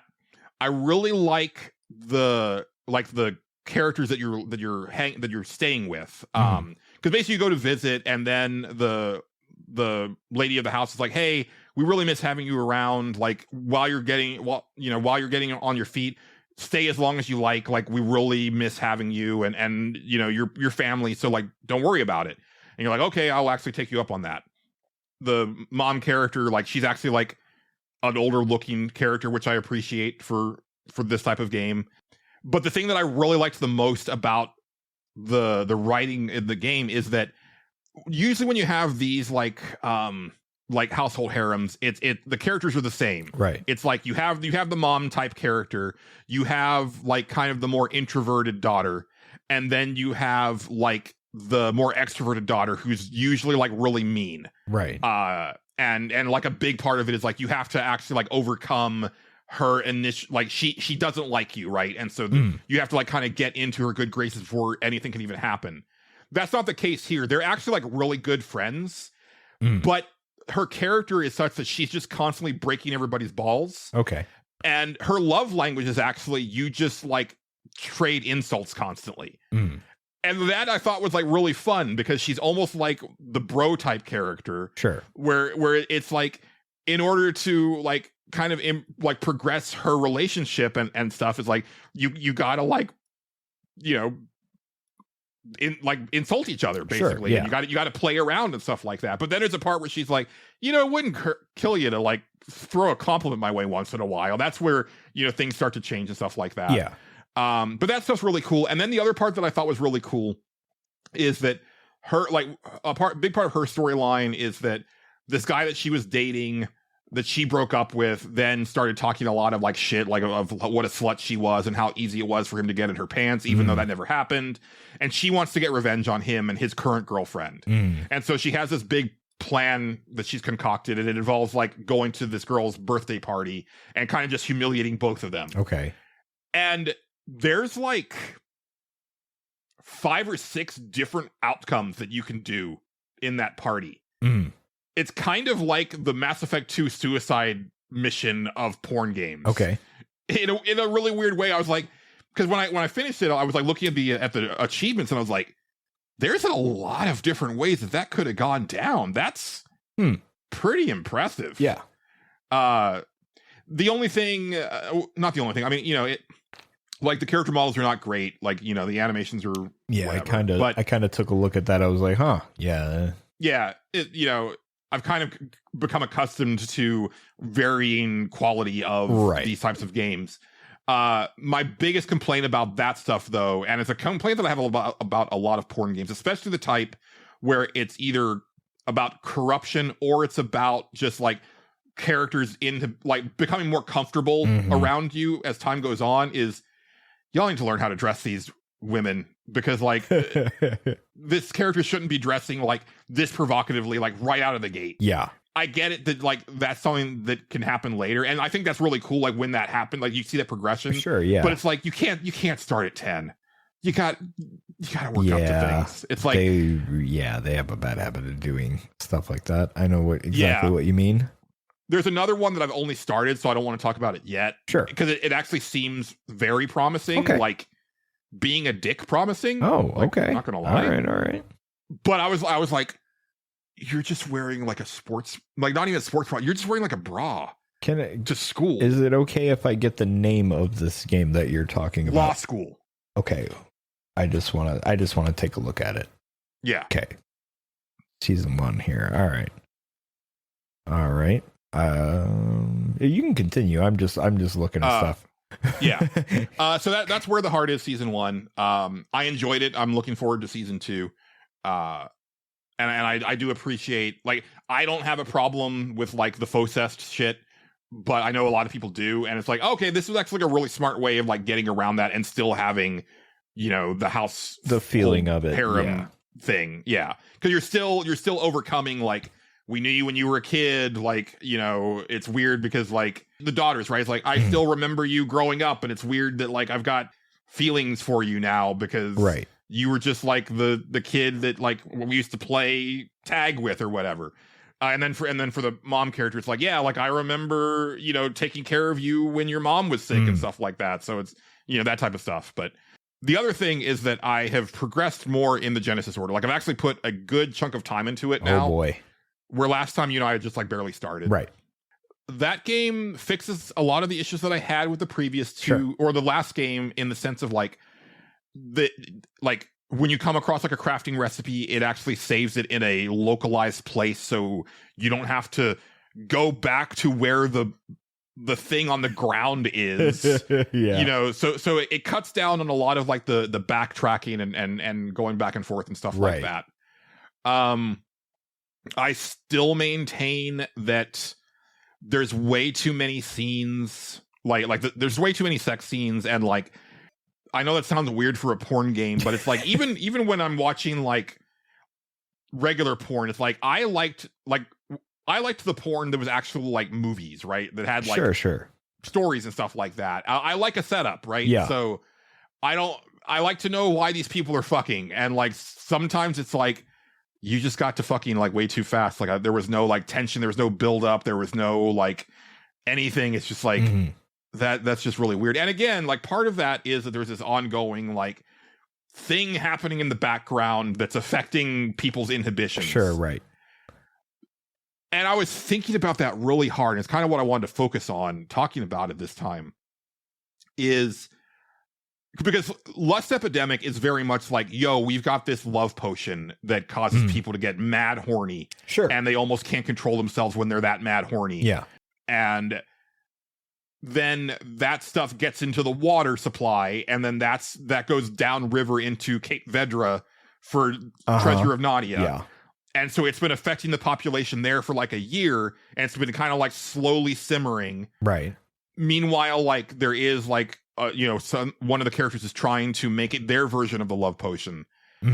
But by Genesis Order, where I expected it to, because by the time the Genesis Order starts, it's now become almost like a disease that can be spread, right? It's no longer just that it is in the water, but it's like basically like people are getting crazier, hornier, right? And it's becoming a thing that people are now noticing. It's becoming a news story. People think that it's an actual like epidemic, but it's so much more in the background in the Genesis Order, where I thought this was going to be the game where it's like, this is the focus. Like people can't even like drive to work anymore because there's just people fucking in the streets or whatever, because this stuff is getting crazy. And it's not that. And I was like, I bet that they had to drastically scale back that aspect of the story for like platform holder reasons, because there's a lot of stuff like when it comes to like content guidelines and stuff where like, because I've mentioned her before, but like Sex Positive Gaming on YouTube, she does like news stories and stuff about porn games. And, she like, I like to read or watch her stuff when she talks about stuff that's been pulled off of the Steam store, or stuff that's been kicked off of Patreon or Kickstarter. Like apparently Kickstarter just banned adult content straight up. Oh, wow. So that's a thing. I wonder when Patreon is going to fall, right? Yeah. That'll be a massive blow to that whole segment of video game development. Right. But she said multiple times that like anything that has to do with like corruption or mind control or like potions, anything along those lines is becoming like a lot more difficult to like pass muster, right? Like people are real like Steam is cracking down on that stuff, Patreon like and all that stuff. Yeah. And I'm like, I bet that there was like an outline where this epidemic that starts in this first game was supposed to like snowball through this series, and then every time that they start a new game, they're like, we gotta roll it back. We gotta roll it back. Yeah. Because like there's like a love potion so far in the Genesis Order. Right. And it's just like it's like you use it for one scene, and it's like it's not even that's the only mention of it. And it's like, that's really weird. I don't know. And it's because like it's the only way to explain why the characters like get to fucking so fast. But because they're not really like explicitly saying it out loud, it's like, I don't know. It just really feels like kind of contrived. And also, man, it doesn't have as much of the dumb zany shit as Treasure of Nadia did. Like there's hardly any kung fu fighting. Yeah. And like the cutscenes aren't nearly as silly and wacky. Yeah, no, I agree with that. It gets there eventually, but it takes a long time in Genesis It's Order. a fucking long. It's a game. slog. I do Yeah. remember that. Yeah. And a lot of times I'm like, this game needed an editor, because like a perfect example, I was playing it earlier today, like before we recorded, and it's like the end of the day. I do like the fact that like it takes place over the course of many days, and like there's like parts where it's like, oh, time has advanced and it's like nighttime now. But like you go back to your house with like the nun character because the church isn't safe right now, and so she's gonna stay overnight with you. But then, oh no, the lights, like the power went out, and it's like, okay, let me go check the breaker box. And then it's like, oh, it's missing a fuse. So then you have to like go to somebody else's house to solve a puzzle, to then get the fuse item, to then go back and replace the fuse, and then go into the house to have the sex scene with the nun. And it's like, we didn't need any of that. Well, yeah, no. You could have cut. You could just cut to the sex scene if you wanted to have that. Like they could have, but and there's so much of that, right? And there's a lot, and that is the most frustrating part about Genesis Order in particular, which I also forgot to mention about Treasure of Nadia. But it's worse in Genesis Order, where it's like, all right, the character mentions, oh, I need to go talk to so and so at the news station because she wants to talk to me about an interview. Sure, that's the next logical thing to do. You go there and there's nothing to do, and it's like, okay, what? And so then I go consult the little cheater thing, and she's like, oh, the girls are doing so and so at the pool, and it's like, okay, why? Like, yeah. Why am I doing that right now? And there's a lot of that where it's like the stuff isn't progressing in a logical sense, where it's like, okay, I was clearly told that I need to meet this person, but they're not. But when I go there, they're not ready to talk to me yet. Because this other event has to happen.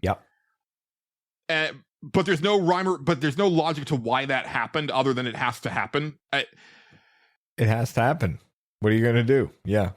And I really do think that I would like these NLT games better if you could, and there's no way they could do this because the games just aren't structured this way. But if they were more sandbox style, where you could decide whose story you want to progress with at your own pace. But they're not structured that way because everything has to have, like, literally the sex scenes are in order. Right. So it's like you're going from sex scene 1 to 2 to 3 and so on. You know what they should do? They should implement either Shenmue or like Deadly Premonition style. Like, no, time is progressing at this pace, and you gotta be there for this appointment at this time. Once Don't again, fuck up. I urge you to play a struggle with sin. I know, I get it. Yeah. Because that's the other thing is that I started a new game of that on the new laptop. Yeah. The thing about that developer is that he's constantly he's updating it to the credit, like he's working through that game at a really rapid pace. And I haven't even seen all this stuff because like he's added the next big town and I haven't even seen that yet. But I was like, I kind of want to start a new game because not only is he adding stuff, but he's going back and redoing stuff and like fixing stuff and like making dialogue make more sense and stuff like that. So it's like, let me go ahead and start another new game. This will be my third time. This is my third time starting from scratch. And it sucked me right in again because the way that game is orchestrated, it's fucking incredible, dude. And because it is that, it's like, everybody's got their schedules and everybody's doing their stuff. And it's so cool when like you run through this town that you've been through a million times and it's like, why is so-and-so walking away now? Where are they going? Right. And then you follow them and it's like, oh shit, I just stumbled upon this whole new like storyline or whatever. So yeah, it is that. And then like the RPG mechanics are really cool. Yeah. And like,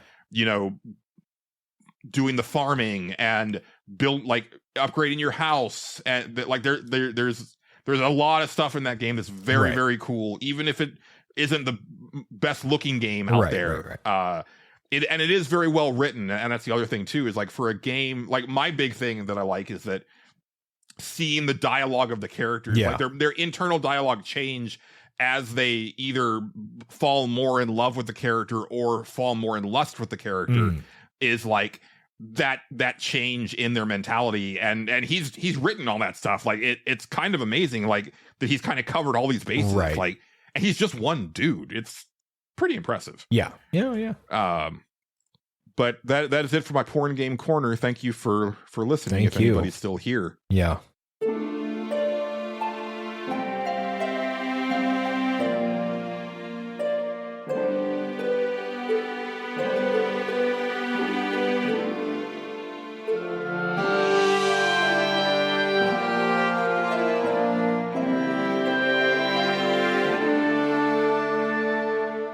I watched a shit ton of movies last week, Justin. Okay. I watched a movie and a show.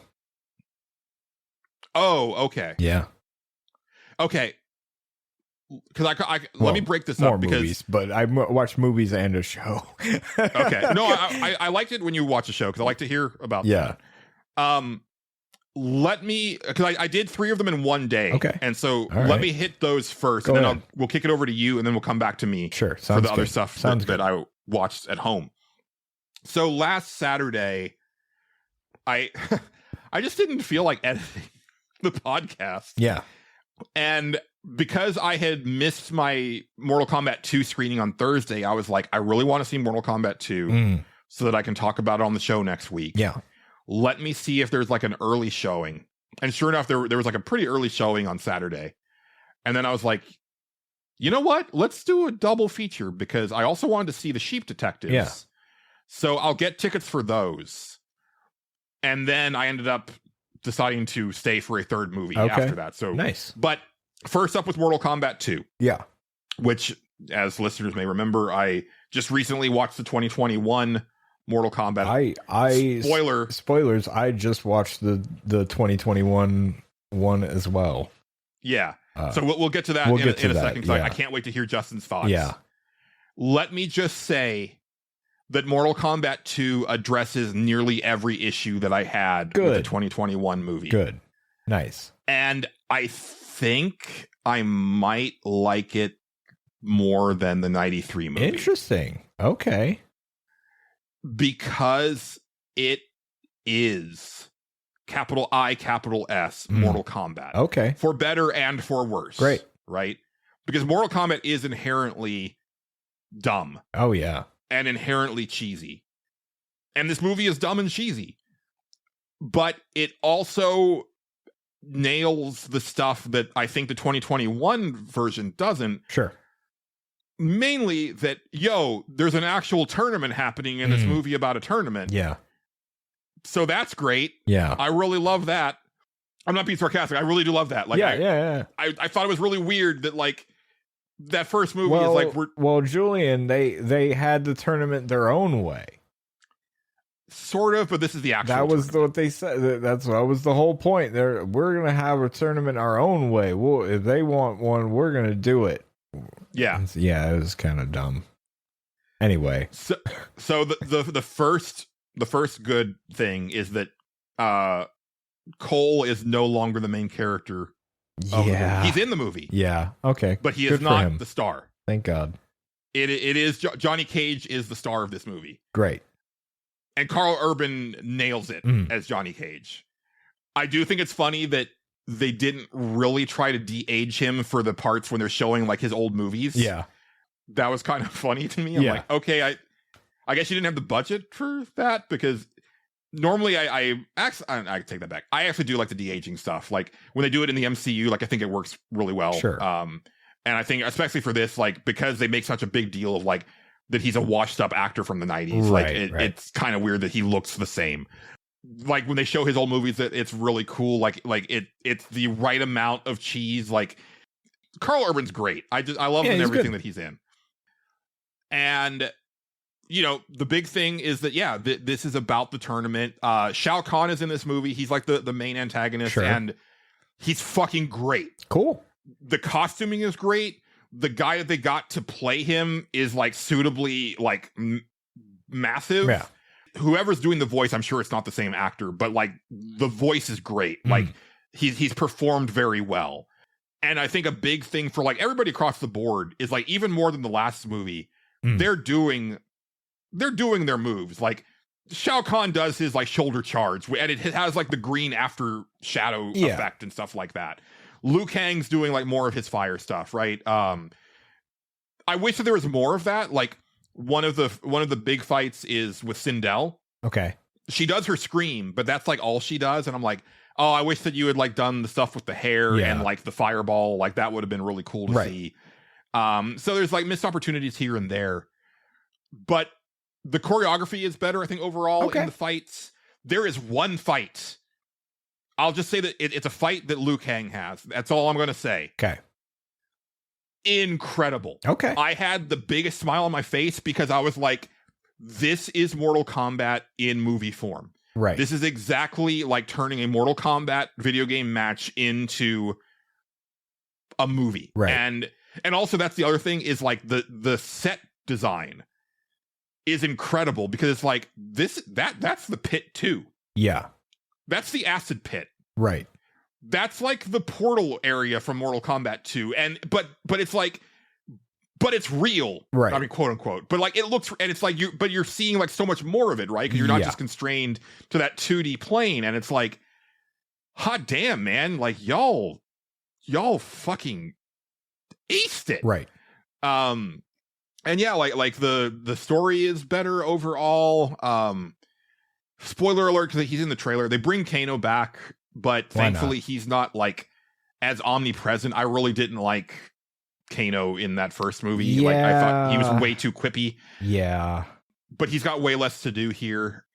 I think the costuming overall is better, although I still don't like Scorpion's outfit. And then do a version of Sub-Zero in here. I don't want to get... If you know, you know. If you know Mortal Kombat lore, you know what it is, but I don't want to spoil it if you don't.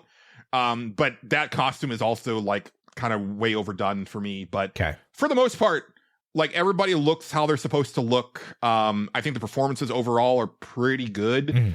The woman playing Jade is the actress who is the main character in that upcoming Naughty Dog game, Intergalactic. Oh, cool. So it was cool to kind of get a preview of her. More on that in a second because the next movie has a preview of another movie that I'm looking forward to as far as the actor goes. Sure. I still think that they underutilized Shang Tsung. It's really disappointing.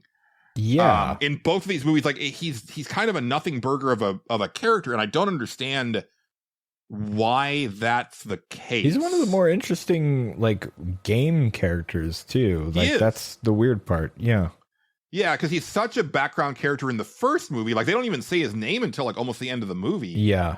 And then he's kind of like in the background here, like kind of scheming. They kind of do like Quan Chi is in this movie. His makeup is terrible. Great. Perfect. But God bless them, they tried. Like he looks like Quan Chi from the video games. Good. By gum. But they kind of do like a little bit of a lip service to like the Deadly Alliance thing. Yeah. We'll have to wait and see for a third one if like that. But maybe that's the thing is they're saving Shang Tsung as the big bad for a third movie. Yeah, possibly. But yeah, I really enjoyed it. And also I think the characters that they chose made more sense this time around. Yeah, some of the characters in the first one are a little weird. Yeah. And they're there for like a cup of coffee and get nothing. It's kind of fascinating. Yeah. It's so weird. But yeah, I thoroughly enjoyed Mortal Kombat 2. Even if you didn't care for the 2021 version, I would say you should probably check this one out. Yeah. If you like Mortal Kombat as a concept. Yeah. If you don't, then I don't know what to tell you. Like you're not going to get anything out of this. It's still It's still Mortal Kombat. Yeah. But this is much more Mortal Kombat than any of the other movies before it. Ah, cool. So I really appreciated that. And then, like I said, I went to go see The Sheep Detectives, which is a movie that I saw the trailer for online, and I was like, that looks heartwarming. I think I want to see that. The Sheep Detectives is the best movie that I have seen in 2026. Oh, nice. Cool. Full stop. Yeah. And not only is it the best movie that I've seen of 2026, I think it has the potential to be a generational film. It reminded me of, like, as I was watching it, I was like, if I saw this movie when I was 9, it would be formative, and it would be the type of movie that I watch over and over and over and watch as I get older, and then, you know, tell people like, oh, you haven't seen the Sheep Detectives? Yeah. You need to see the Sheep Detectives. It's that type of movie. So the premise is, Hugh Jackman plays this loner sheep herder in like he lives on the outskirts of this like little village in Britain or in the UK or whatever. I don't know what to call it, Britain or England or whatnot. I don't know either. But the United Kingdom. He's around those parts. Got it. He's not an unlikable character, but he is kind of a little gruff. Like, there's a reason why he lives by himself. He gets along with some people in the village, but not others. But he loves his sheep. Okay. And he loves taking care of them. He reads them, like he tends to them during the day, and then at the end of every day, he reads them a story. Goddamn. He reads them a story, like, and it's always like murder mysteries, right? Whodunits. And he, you know, it starts out with his narration. He's writing a letter to somebody, and he's like, I know that they don't understand what I'm saying, but sometimes I get the feeling that they do, and that just makes me feel happy. But the twist is they do understand him, and they talk, right? So it's talking sheep, but they speak their own language. So it's a thing where when humans hear them, they're just bleating. Right. But then when it's just the sheep by themselves, you get to hear them. And it's a really good cast. It's like Julia Louis-Dreyfus is like the main sheep. Okay. Chris O'Dowd from the IT Crowd is like one of them. Patrick Stewart is one of them. Really, really great cast. Yeah. The shepherd dies. Okay. And the sheep, especially the lead one, Lily, she thinks that he was murdered. And having been read all of these whodunits, right? You know, they're like, we're gonna solve the case. We're gonna find out who killed our shepherd. Right. And it's a really good whodunit mystery, Justin. Interesting. I think you'll really dig it. Okay. And it's really fun. Like the way the sheep are written is really well done. There's like this like loner sheep that kind of doesn't really associate with the flock, but he's seen more of the village than they have, because like they've never like crossed the road. And like when Lily and like one of the others wants to go into town to like get some clues, he takes them with him, and it's like a big deal, because like they come across pavement for the first time. They're like, what is that? And I like they're like terrified of it. Yeah. And they're like, we just need to close our eyes and we need to get past it, blah blah blah, right? And they get over and they're like, we're further away from the field than we've ever been, like that type of thing. It is just a delightful movie. Nice. I laughed, I cried. It was a movie where I was like, my mom would love this. Like, and again, it's a thing where I think they would have been a movie that we would watch over and over again. Yeah. And like, I came out of that movie just like really missing her. Yeah. But it's so good. I highly recommend anybody listening to this, go check out the trailer and go check out the movie, especially if you have kids. This is the type of movie that they don't make anymore. That is like a perfect like movie for kids, where because it's dealing with like a lot of themes that kids will kind of get initially, and then as they get older, they're gonna see more and more. It's layered, and they're gonna get more out of it as they get older, and that's why I think it could be a generational movie, because it's like, this is something that should become like a touch point for like kids right now, and even going forward, right? Like, I can't recommend it enough. Like, I was just blown away by it. So good. Nice. So that's the Sheep Detectives. And then because since I got into the theater so early that day, I was like, is there anything else that's like about to start that I wouldn't mind checking out. Right. Because I don't want to go home yet. I'm really procrastinating on editing the show. And because it was really a bad idea because that show actually needed a lot of work because there was a lot of moving parts because we had like it was episode 100. There was a lot of special stuff to put in. Yeah. But I was like, I'll do that. That's a future Julian problem. Yeah. So Michael was about to start, and I wanted to see Michael. That is the Michael Jackson biopic. Okay. Was there another movie called Michael that starred John Travolta? Yes. Okay. That's about the angel. Yes, I remember. Yeah. I watched that. Sadly, I think I saw Michael, but I don't remember a thing about it. But I remember watching it. Yeah. Yeah. I always get it confused with that other one where Travolta has like god powers. Phenomenon. Yes. Yeah. Someone got that. Yeah, they came out. They came out around the same time, is why you get them confused. It was. They did, right? Yeah, they did. It was weird. That was in that big like post Pulp Fiction Travolta boom. Yeah, he was in a lot of stuff. Yeah. Basically. So Michael, right? Yeah.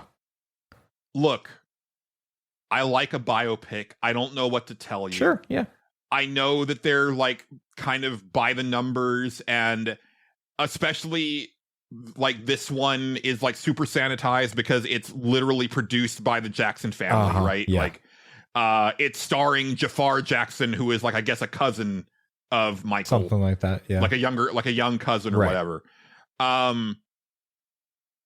And I have very complicated feelings about Michael Jackson. A lot of people do. Yeah. Well, here's the thing, right? And I know a lot of our listeners are like a good 10 years or more younger than I am. So they might not have like their memory of Michael Jackson is probably more of the the shit, right? Yeah. Like and like when he was getting really weird, and then also like the allegations and stuff like that. Sure. Not the time when he was like the biggest act in the world, like in the history of the world, right? Like it's hard to illustrate just how massive he was. I'm sure that there's like someone now who's like probably Taylor Swift is the most comparable to his level of stardom. Yeah, probably. Especially considering the longevity of their careers, right? Because she's lasted way longer than I ever would have anticipated. Yeah, no, honestly. Like, she's been around for a really long time, straight right? Up, you're not wrong. And not just like she's been around, but like she's been like white hot for a really long time. Michael Jackson white hot. Yeah. So that's like the probably the closest point of comparison honestly, to modern day. I never thought of it that way, but you're right. 100%. When Michael Jackson died, it was like there's been two times when I had like this really like I don't know how to handle this as far as the work and the person, right? Because I mean Michael Jackson had a lot of weird stuff just as a person, but then there are all of the allegations. I also don't know if there was ever anything like confirmed. It seemed like there was still like a little bit of like gray area, and I don't want to take anything away from the people who say that something happened, right? I just don't know. It never came out, right? Like there were settlements that were done, and like that stuff was kind of kept under wraps. Basically, but there was enough out there where it's like, oh, that I don't know how to feel about that, right? But at the same time, his music is very important to me because of specific points in my life and stuff like that, right? And so it's hard for me to reconcile that. The same thing happened after Chris Benoit died, because it was like, oh god, Chris Benoit was one of my favorite wrestlers. He was great. And then it was like, fuck. Yeah. Like, can I watch a Chris Benoit match anymore? Yeah. Right? Knowing what he did. And, I'm not here to tell you what to do, right? Right. I will say that, like, I still listen to Michael Jackson music to this day. Sure. And obviously I went to go see the movie about him that was made by the Jackson family. So sure. There you go. Yeah. I think the movie is really good. Okay. With the big caveat that it feels like half a movie. Okay. Yeah. And apparently that's because that there was it was either supposed to be a longer movie, or they were going to make a sequel, or they are going to make a sequel, but because of some of the settlement stuff, there's stuff that they can't necessarily do. So it's a weird movie where it ends when he's on the tour for Bad. That's a hell of a place to end that. That's a shame for a bunch of reasons for me. I mean, obviously, I would like to see them at least like attempt to tackle some of the stuff, like him marrying Lisa Marie, the stuff with like his kids. Right. If you don't want to handle the allegations, I get that, because it's like a family-made movie. I understand that, yeah. I understand that. But also it means that there's no music from Dangerous, which is one of my favorite of his albums. That was a big album.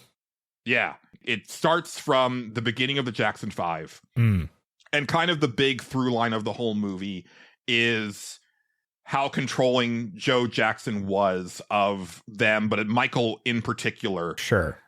And that conflict of, and I guess I didn't realize that he was kind of living at home for a really long time. Like it was a mansion that they eventually bought. Sure, but yeah. He was like they were all, it was like the Jackson 5, the whole family was living in the same house until pretty much he made Bad. Yeah. So that's kind of wild. Like it's a while before like Neverland Ranch happens. Right. And so that's the big conflict. It's kind of him trying to be his own man and Joe Jackson being this like very controlling, abusive individual. They do not shy away from that aspect of it.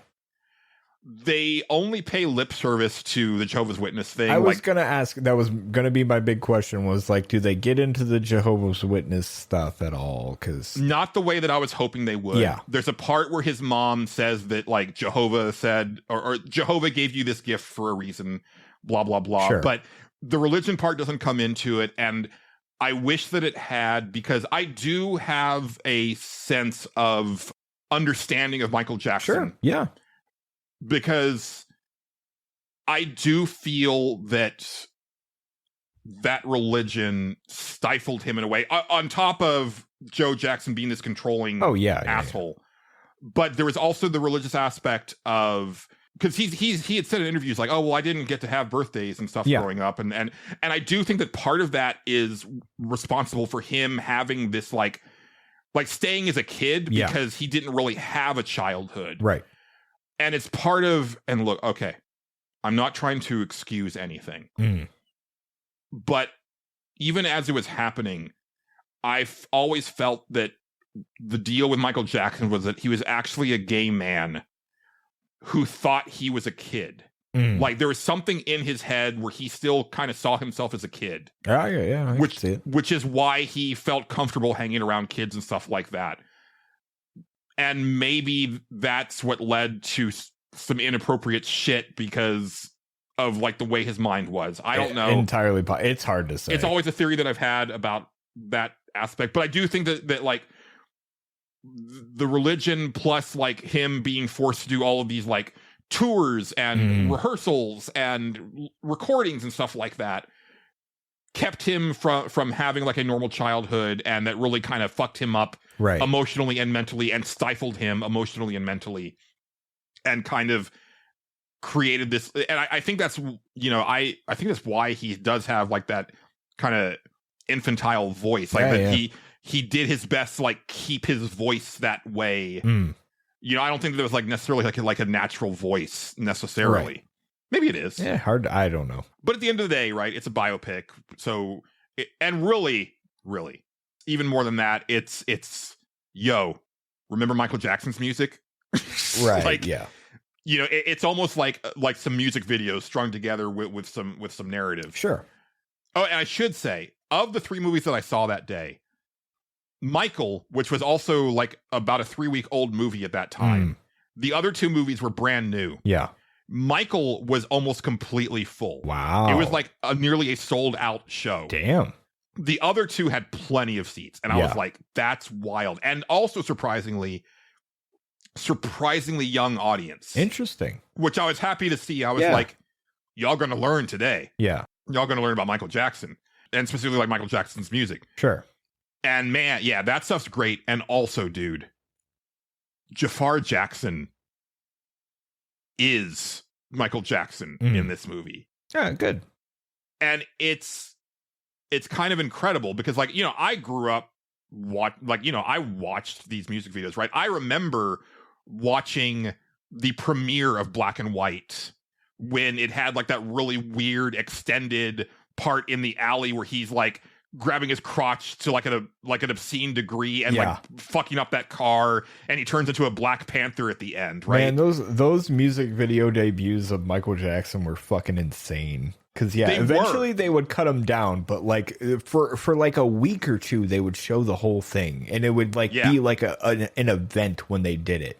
And I remember the premiere of Remember the Time. Yeah, they were all like that. It was crazy. Like and they all had like these extended cuts. And like I said, they would eventually cut them down to like, you know, just be the song or whatever. But like for a while, it was wild. Yeah. Yeah. And that is actually a failing of the movie, is that they don't hit on how important the music videos were. But I'll get to that in a second. Yeah, Jafar Jackson, like, and the transformation also with like the plastic surgery. Yeah, you know, I've watched Thriller I don't know how many times. Yeah, and when you're watching them film Thriller, yeah, and so it's like it starts with just like this is the Thriller shot. This is like when he turns around and he's the zombie, right? But then he's like, can we cut? I'd really like the camera moved out, and then you see like the crew, and it's like that's wild. There's something about this that's very surreal, right? The part when he's making Beat It, and again, you know, it's a biopic. Who knows how much of this is like a fantastical version of it? Right. But like, you know, here it's like he grabs a bunch of like Crips and Bloods off the street, and he wants to have them in the music video.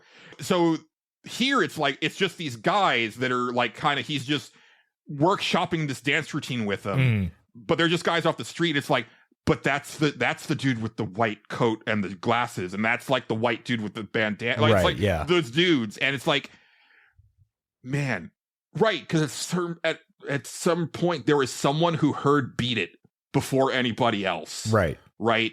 Like, how incredible would that have been? Right. Or like someone who saw that choreography for the first time, and that's the thing. I forgot about the Jehovah's Witness stuff. So like, because there was a time when he was like very popular in the Jehovah's Witness space. So believe that, yeah. Like my mom told me that like there was like people in her congregation that like got together to watch the premiere of Beat It, right? Because he was one of them. Yeah. The disclaimer that comes on before Thriller about this is not part of my beliefs or whatever like that. Sure, yeah. That was from pressure from elders in the congregation, because like they were like, hey, this is like some weird demonic stuff, like what are you doing? Yeah. And so he like paid some lip service to it. That might have been kind of the last time that like there was anything like that. Sure, yeah. I think after that he kind of started to go his own way, but that's the reason why that message is at the beginning of Thriller. Right. So all that stuff is incredible. Jafar Jackson is just amazing. Like I said, nice. Like when he's doing like some of the performances, it's like, that's just Michael Jackson. Holy shit, that's Michael Jackson. Like, he came back from the dead. And one of the things that I also found interesting about this movie that I really appreciated, and I think it's because I didn't consider it at the time. I think partially because other than Black and White and They Don't Really Care About Us, he doesn't really get into it in his music very much, but there are parts where he's like, I'm a proud Black musician, and like I don't want to shy away from that. And one of the things about the movie that I found very interesting is MTV didn't want to run his music videos because apparently they just didn't run Black artists. Yeah. And I also like that Michael Myers is in here as another studio executive, like he was in Bohemian Rhapsody.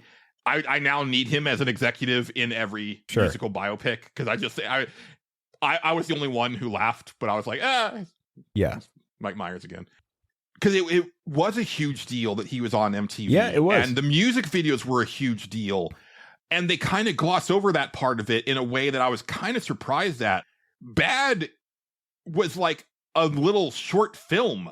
I mean, so was Thriller. So was Thriller, a right? lot of them, man. Like, it was a whole and so thing.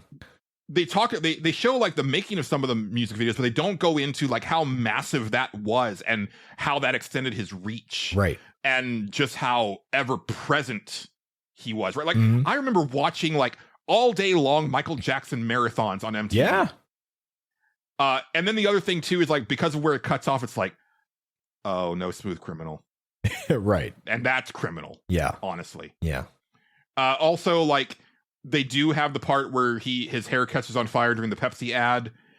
And he talks in the hospital about how, like, you know, he has a second chance and like he wants to do more with his message and everything. And I'm like, oh shit, are we gonna get We Are the World? Yeah. And no, No. they don't. And I'm like, and I don't know, it's like maybe they couldn't get the likeness rights for like, you know, all of these like music acts. So like there's no like of him interacting with like other acts of the time. Like the Right. only person that you see is Quincy Jones, Sure. who was like a big producer of his.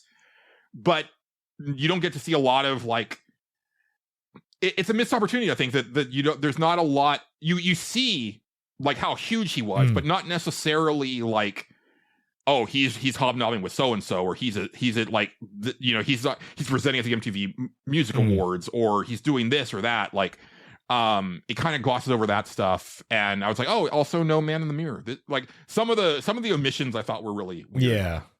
But then also it's like the way it ends is like, and Michael like got out under the thumb of his dad, and then he had this huge career. The end. Yay! Yeah, we're not going to talk about the rest of it. Yeah, and nothing bad happened. Do your own everything research. was great. Yeah. But the one thing I found interesting when you said just historically MTV not playing black musicians, that was definitely a big thing. Yeah, because this is around. So when that happens, it's like Thriller. They're trying to get Thriller on MTV, and it's like, oh yeah, because like Yo MTV Raps wasn't until like 87. Oh no, yeah, that was later. Yeah, there is a fascinating interview on MTV. I'm not sure if it ever aired or what happened. I think it did though. It's with David Bowie. One of the MTV people at the time. I've seen that. I can't remember who it is exactly, is interviewing David Bowie, and David Bowie does not fuck around. He's just like, he just goes right into that. He's like, why? He's like, let me ask you a question. Why don't you play black musicians on your channel? And the guy has no answer. Like, he's just like, I don't know why we don't. like I don't know. Yeah. He's like, and David Bowie's just like, it does the British like, yeah, that's pretty fucked up thing of like interesting. Like, it's pretty great. David Bowie seems like he was like a genuinely great person. Yeah, I agree. Yeah, I agree.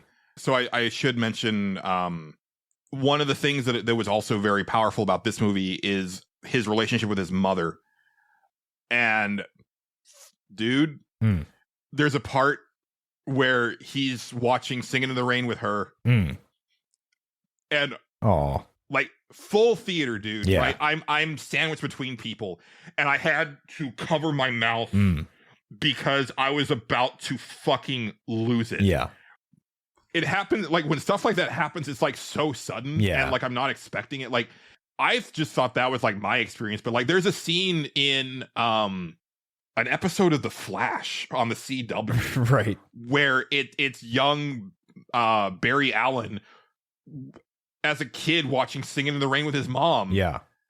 And then that same night there's a Supergirl episode where they do a musical number from Singing in the Rain, and I'm like, okay, someone that worked on these shows had this same experience, and like I was just like floored, but like but there's a lot of scenes of like just his mom like being there for him and stuff like that, and like that was very powerful. And so the whole day, like I'm just like, other than Mortal Kombat, but I was just like, I was in a very like sensitive way when I got home that night.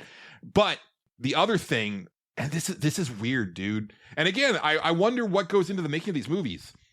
So LaToya is all over this movie. Okay. And like, you know, they show like parts where he's having conversations with her and everything. And I'm like, okay, yeah, like I guess like I could see, you know, she's an older sister. So like I could see them like having like kind of a good relationship and everything. It's also interesting that like after he has the nose job, there's a conversation where she's like, so how do you feel? He's like, I feel really good. It's like, okay, that's actually kind of cute because like she famously got like a lot of work done. Right. Janet is nowhere to be seen.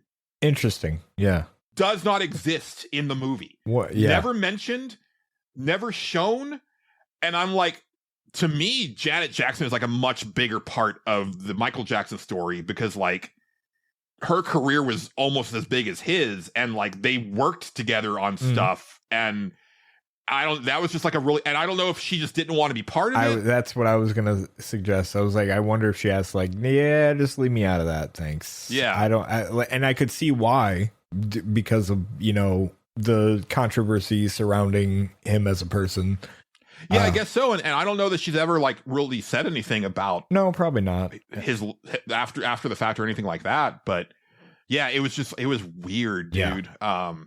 And that's the thing about this. And I haven't done it yet, but I meant to go home that night and just watch. Like I wanted to watch Beat It and Thriller and Bad, like the extended versions of Thriller and Bad and Smooth Criminal, right? Yeah. Because like those were like, to me, those were like some of the best music videos ever made. Like, and I mean the music, the lyrics, the choreography, that great. The cinematography. Yeah. And then also Janet Jackson stuff. Like every once in a while I'll just be like, I need to watch Rhythm Nation. Because like, why not? There's something about, I really like that era of choreography that was done in those music videos and stuff. That they don't do a lot of that anymore. No, music videos now are few and far between as far as you can see them anyway. I mean, they're there. They're on YouTube. I know, but it's because MTV's not around or not as prominent. It feels like that art has like kind of died. Like it, not so much died. It's evolved. But it almost feels less important. Like you don't need the hypest music video anymore. I don't think. Yeah, I'm not sure about that because YouTube and TikTok and stuff is such a big thing, right? Sure. Like I think we're not consuming them. Yeah. But I do think that there are people that are, because I think that's how people are finding this music, right? But I also think that more often than not, it's like, hey, the album is on YouTube. Yeah. Right. And so they're consuming it that way. Right. That's what and Spotify. And like, I mean, a viral act now can just be like, oh, it's just me and my guitar and we're playing the song, and that's the song. Or you're not having these like world premiere event type things where it's like everybody's sitting down to watch this the like new Michael Jackson video. Yeah, it's not like that. Yeah. Video had fucking Magic Johnson and Arsenio Hall. Yeah. And Eddie Murphy and God damn, man, Iman. Oh yeah, it was wild. Yeah. But no, I really did enjoy Michael. I do recommend it, but again, just know what you're getting into. It is a very sanitized thing, but you're there for the music. Sure. And the performance. Jafar Jackson should probably get a nomination for this thing. Interesting. Yeah, he's really great.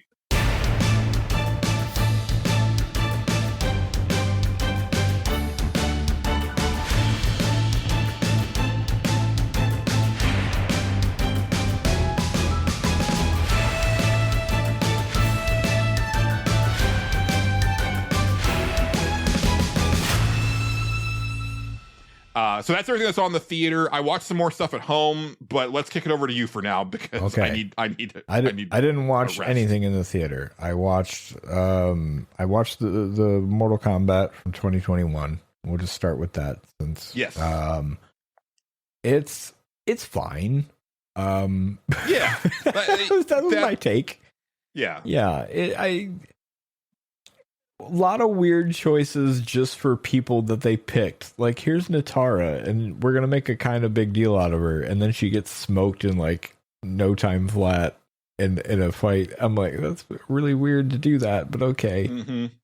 A lot of what you said is just on the note. Like, I don't actually have that much difference of opinion on it, where it's just like the Arcana stuff is just like, I'm just like, as soon as it comes up, I'm like, man, that's a really fucking weird way to do that. Like, it feels like they wanted to have some sort of lore for why these people can do these things. Yeah. So it would make sense to a movie-going audience. I just have to say, I hope that the explanation in the Street Fighter movie is like, yo, I can just throw a fireball. Yeah. I have trained to be able to do this. Yeah. Like, I know that there's a lip service there where Guile seems like he's shocked that Ryu can do that. But I hope it's just like, no, we can just do this shit. Yeah. And there's no, we don't need to explain it. Yeah. Yeah, that's fine. Yeah, what a weird, fucking Reiko is there, or Rico, whatever the fuck, however you pronounce that guy's name. I think they pronounce it Reiko, but I think wasn't it Rico? It's supposed to be Reiko, yeah. But like, he's the one, like, so to their credit, like, pretty much across the board, the characters are pretty accurate. No, they are. Except for him.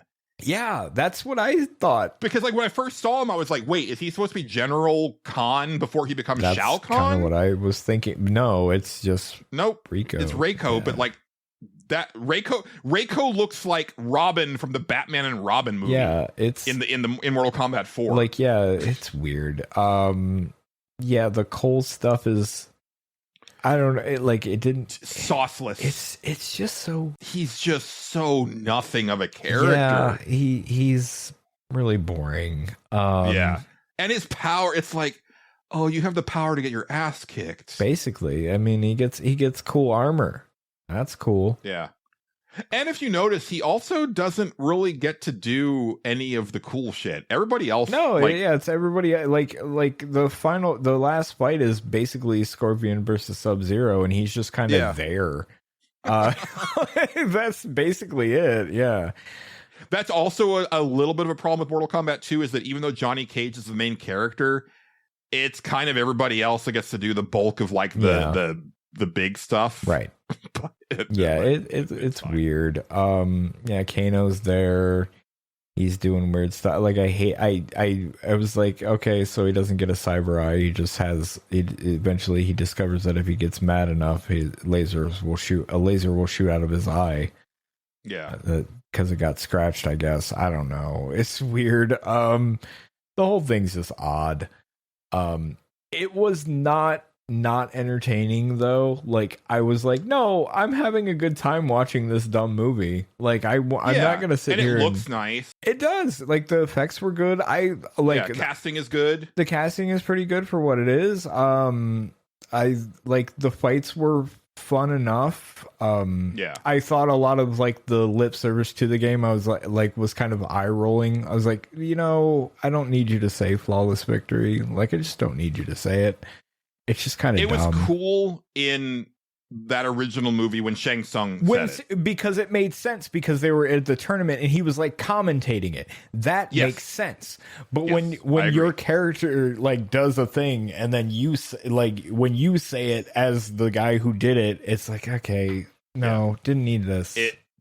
And so much of that movie is that annihilation of like, it's my animality. Yeah, it really is. It really is. Yeah, it's because nobody should actually say the word animality. Yeah, but I had a good time watching the dumb Mortal Kombat movie. Like, I did have a good time. It was fun. Annihilation is the one where I'm like, I never need to watch that ever again in my life. I would watch the 2021 movie again. Kim's never watched it. She's watched the old one, the original one, according to her. But she doesn't remember anything about it. I'm like, we should watch that sometime, because it still is one of my favorite movies. Like, it's great. Movies. It's great. Yeah. And some of the fight choreography in that is, so that Liu Kang fight that I talked about in the Mortal Kombat 2 is incredible. But I still think that like the overall fights in the 93 one are better. Yeah. Especially like that Liu Kang versus Shang Tsung fight at the end, I think is like awesome. I like I always loved the like Johnny Cage Goro fight. Like, I always think that one's really fun. Like, that was the one I told her. Like, I was like giving an example. I was like, because she liked the 2021 one. She like more than I did. I was like, yeah, no, it was a fun movie. I don't think it was like great or anything. She was like, no, I thought it was really good. And I was like, well, I like the original one better. And I gave like, because I gave her the examples like, I don't know, people are like quipping, and it's kind of like it comes off really corny. Where like the original movie when they did it, it was cheesy, sure, but like it was fun, like, and it actually worked super well. Like when Johnny Cage like fucking pushes Goro off a ledge and goes, this is the part where you fall down, like that shit still gets me. Like I'm like, that's great, dude.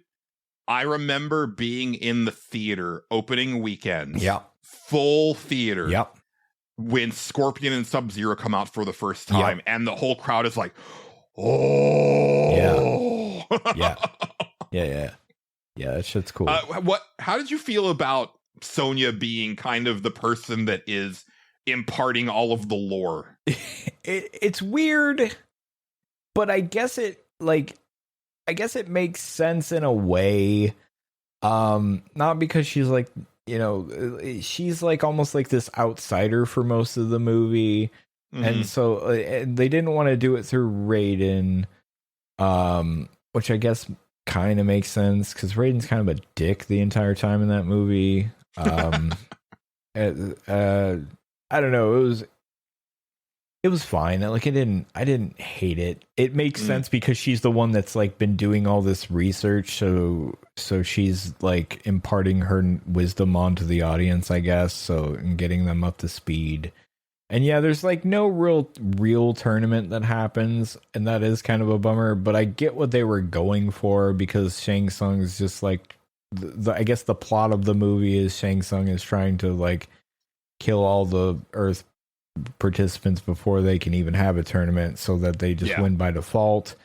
And then they get real upset about it, and he's just like, we'll just have our own tournament and do it this way. And then they do it that way, and then they have big fights, and they win. Spoilers, they win. That's the movie. But it was fun. It was a fun movie. I didn't regret watching it. I wasn't like dying inside watching it or anything. Like there was definitely certain things where I'm like, okay, this is kind of stupid, like the Arcana thing. But I'm so used to that in video game movies, where it's just like this is an unnecessary bit that you added for movie audiences. That it doesn't even faze me anymore, sadly. But yeah.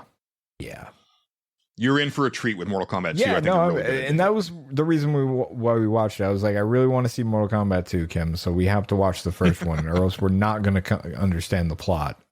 There's no possible way we could possibly understand it. Yeah. I mean, honestly, like it is a direct sequel. Like there's stuff about the way that this particular iteration of it works that isn't like they don't try to re-explain it to you in the sequel. So and because especially you'd be like, who's this ass hat? Like what is and I was explaining, like we were talking about the original movie, and I was like, and then Annihilation nobody likes, but I have a soft spot in my heart for it because it is kind of bad. Yeah. And they were like, I've never seen it. I was like, oh boy. I was like, I think we have to watch that at some point just because it'll be hilarious to me. Yeah.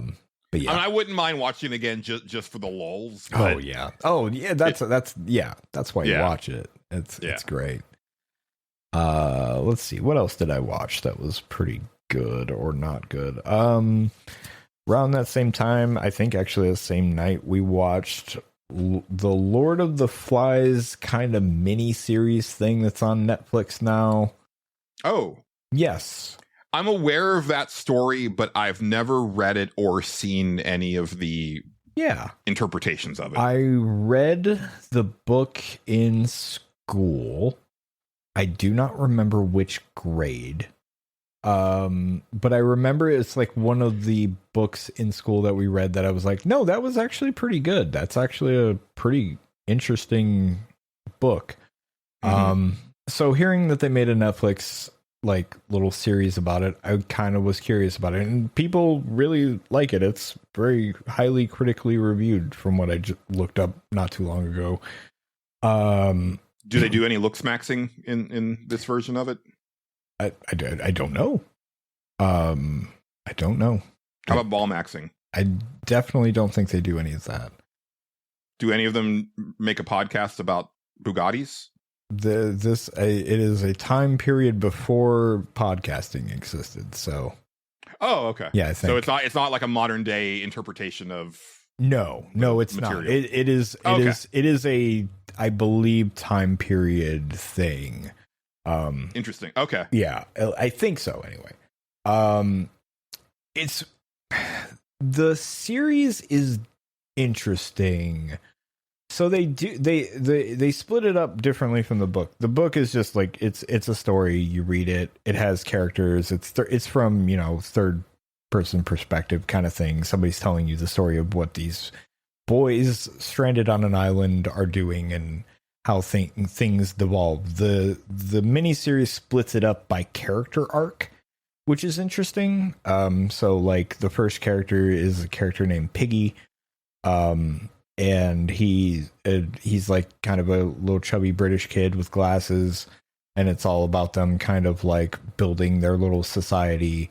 And then the next one is the character named Jack, and Jack's kind of the antagonist of the entire thing. So it's kind of his arc and how his rise to power and stuff, and then you go from there.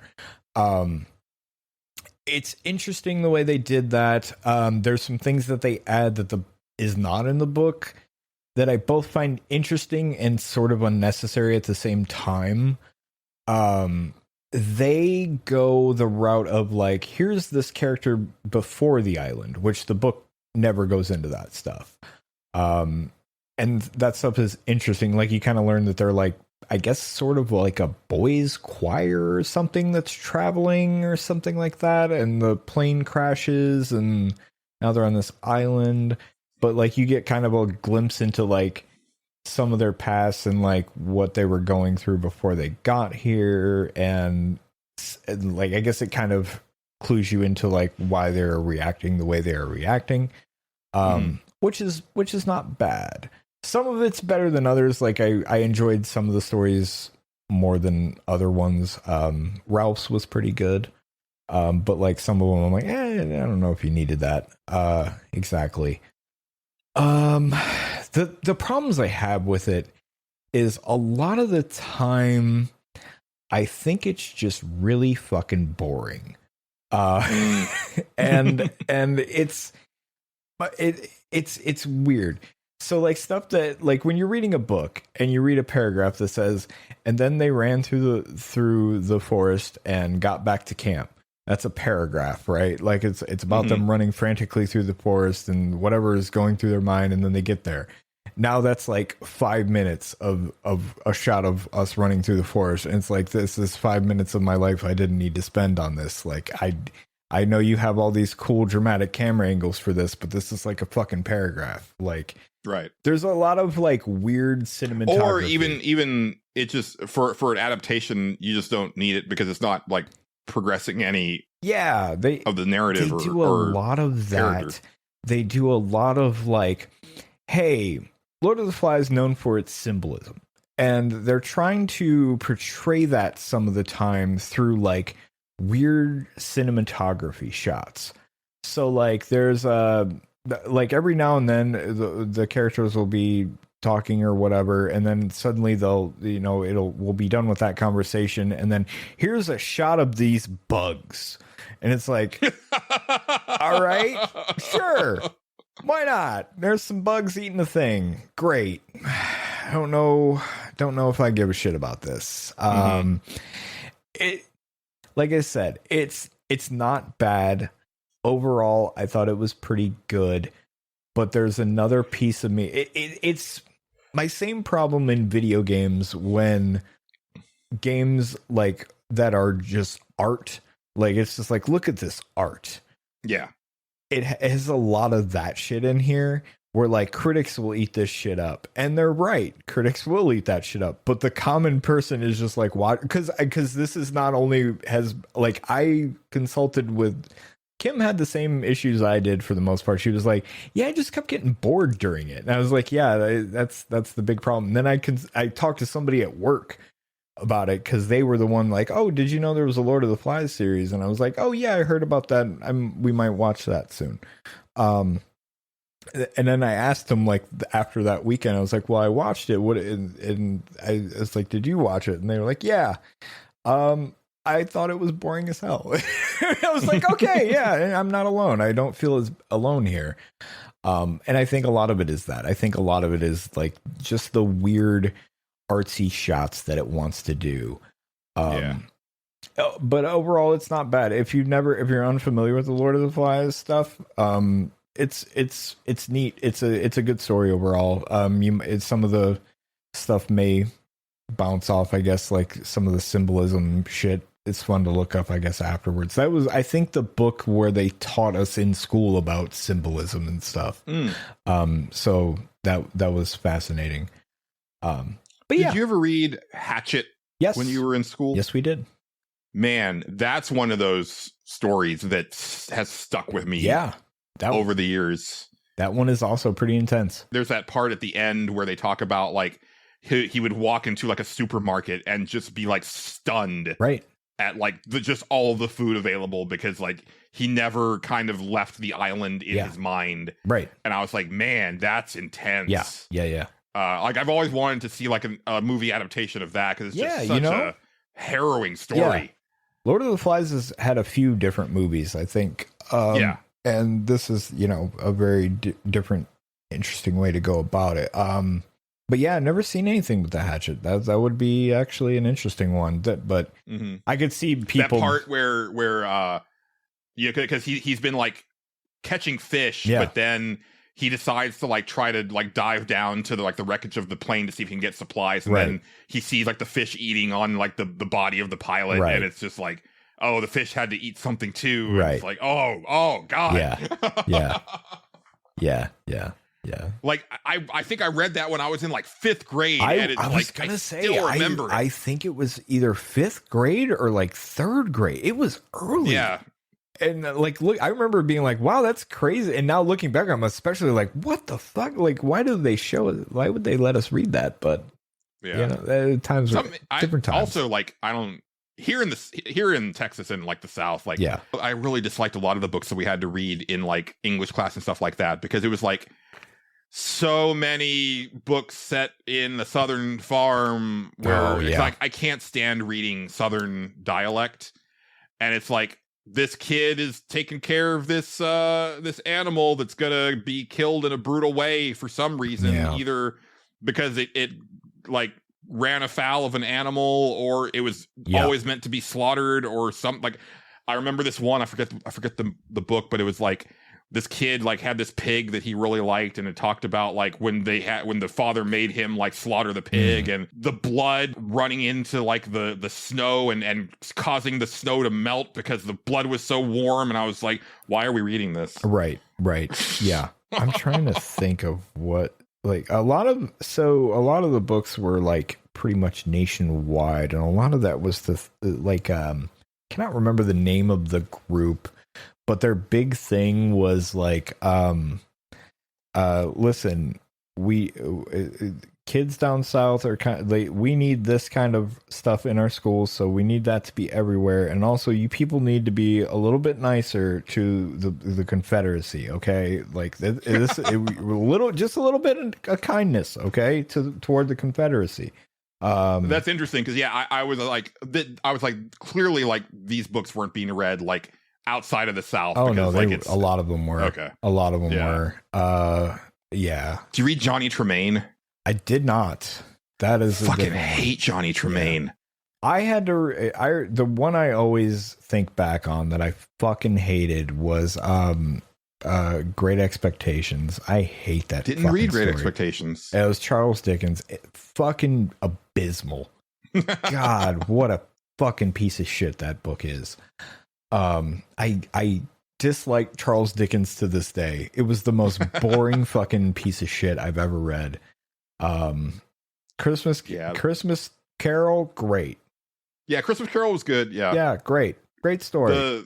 The two that I really like have a strong like lifetime distaste for that I had to read in school was Johnny Tremaine and Tess of the D'Urbervilles when I was in high school. Interesting. I Yeah. hated Tess of the D'Urbervilles. I don't know if I've ever heard of that one. Yeah, so that's interesting. Yeah. Yeah, that was an honors English class. Okay. So I don't know if it would have been like everywhere. But, yeah. Fair enough. And then just like general stuff. Like I didn't like Sounder. I didn't like Huckleberry Finn. Yeah, Huckleberry Finn. I think we had to read that one. I didn't really care for that one either, but yeah. Yeah. I don't like reading Southern accents. I really hate it. Yeah. It's not great. Anyway, that's Lord of the Flies. It was decent. It's a little boring for, my taste, I guess. Mm-hmm. Let's see. I also watched a movie from 2015, I think it was, something like that, called The Gift. You ever seen The Gift? Has Jason Bateman in it? No, okay, this is funny because I saw this on Amazon, and The Gift that I know is the one directed by Sam Raimi where you get to see Katie Holmes' boobies. Uh-huh. But that's not this. No. So no, I haven't seen this one. Okay, yeah. I saw The Gift from like 2003 or whatever. Okay, yeah. I think there's a couple different ones. Yeah, The Gift from 2015, starring Jason Bateman and some other people. I can't remember any of their names. That's a good movie. That's a really good movie. It's fucked up at the end, and there are certain little bits and pieces of it that are like, maybe you could probably punch a hole in if you really thought about it. Maybe like there are certain times where like usually it comes down to like how police would investigate something or tell you to do what they would tell you to do. Mm-hmm. But a lot of that's like, it works for the plot. It's fine. I can live with it. It's a movie. But yeah, it's a fucked up movie. It's actually really fascinating how they portray what they're portraying. The entire concept is this. Jason Bateman is like at a store with his wife, and I can't remember what the character's name is. They meet, I remember this character's name though. They meet a guy, or they run into a guy, I guess is a better way to put it. And the guy recognizes Jason Bateman, and he's like, "Oh, hey man, how are you been?" And the guy, he has no idea who this guy is, and he's like, "Oh, you don't remember me? That's okay. I'm Gordon." And he tells him his last name. I don't remember his last name. But Gordo. He's like, "Oh yeah. I remember you." Blah blah blah. And they're catching up and all this stuff, and then like Gordon gets his address. Because like they can't. It's funny because there's little details that I liked in that movie where it's like the main characters are like, how did he get our address? And it's like he listened, like you said it right after you talked to him, like you told this clerk your address. You gave it away right there. And so like he sends them like a bottle of wine or something like that because they had just moved back into town or something. And so he sort of starts to visit them, and like they kind of develop not really a friendship, but like you can kind of tell like there's something weird going on between these two people, but you can't figure out exactly what it is. And then it slowly kind of goes from there. That's really all I would say about The Gift. It's very good. It's very good. Definitely worth a watch if you've never seen it. I recommend it. It definitely fucked up at the end, which is kind of fun. But yeah, it's funny how like our Amazon algorithms seem to be like surfacing a lot of the same stuff. Yeah, because like that's a 2015 movie, but like I literally saw that like show up. Oh yeah, like when I was scrolling the other day. Yeah, it's that's how I seen it. It just happened to come on like the thing, and I was like, oh that seems kind of interesting. And I asked Kim if she wanted to watch it. She said, "Oh yeah, this movie's great. You should definitely," because she had seen it. And she was, so yeah, we watched it. I was like, yeah, that was fucking great. They've got some of the movies that I saw recently in the theater that I recommended, like Crime 101 is on there right now. Yeah. And Mickey 17 is on there. Right. I was like, oh yeah, they're getting like some, good stuff. Yeah, they do every now and then. Every now and then they do. This one we rented. Well, Kim rented it and then immediately realized it wasn't exactly what she thought it was going to be. And she was like, oh, we should just watch this later. And it's you're going to laugh at what it is. We watched a movie called Faces of Death. Oh, this is like a recent. Yes. So this is what? Okay. Is this a movie about the movie Faces of Death, or is? Okay, it's complicated.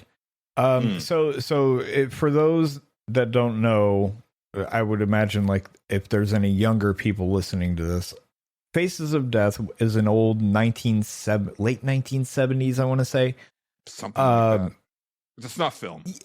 Sort of, yes, but not really. I actually researched it. Okay. And they even that's how I always heard it pitched. And they actually address it in the movie too. Which I thought was great. The idea of Faces of Death was it was, like I said, late 70s. It was a mockumentary of sorts. Like it's presented documentary style. And what you're supposed to be, what you're thinking you're watching is this is all real stuff that we found out in the world. It's from this like doctor who like researched like death and was fascinated by ways people would die and stuff like that. And he found the real shit for you. So it was presented as it was a real thing. And people really believed it was real. A lot of people did anyway. It was most of the stuff that you would remember was not. It was all staged, and when you watch it now, you're like, yeah, okay, it looks pretty dated. But at the time, it was not presented that way, and you could say anything on the back of a fucking VHS box. Like if you said it's real, this shit's real. Also, right. they blended it in with footage that was real. Like from like police footage or news footage and stuff like that. So they had a lot of stuff that was actually real. It mixed into this stuff that like the scenes people remember from Faces of Death, the original one, and even the sequels, like was all staged. Like that stuff was fake.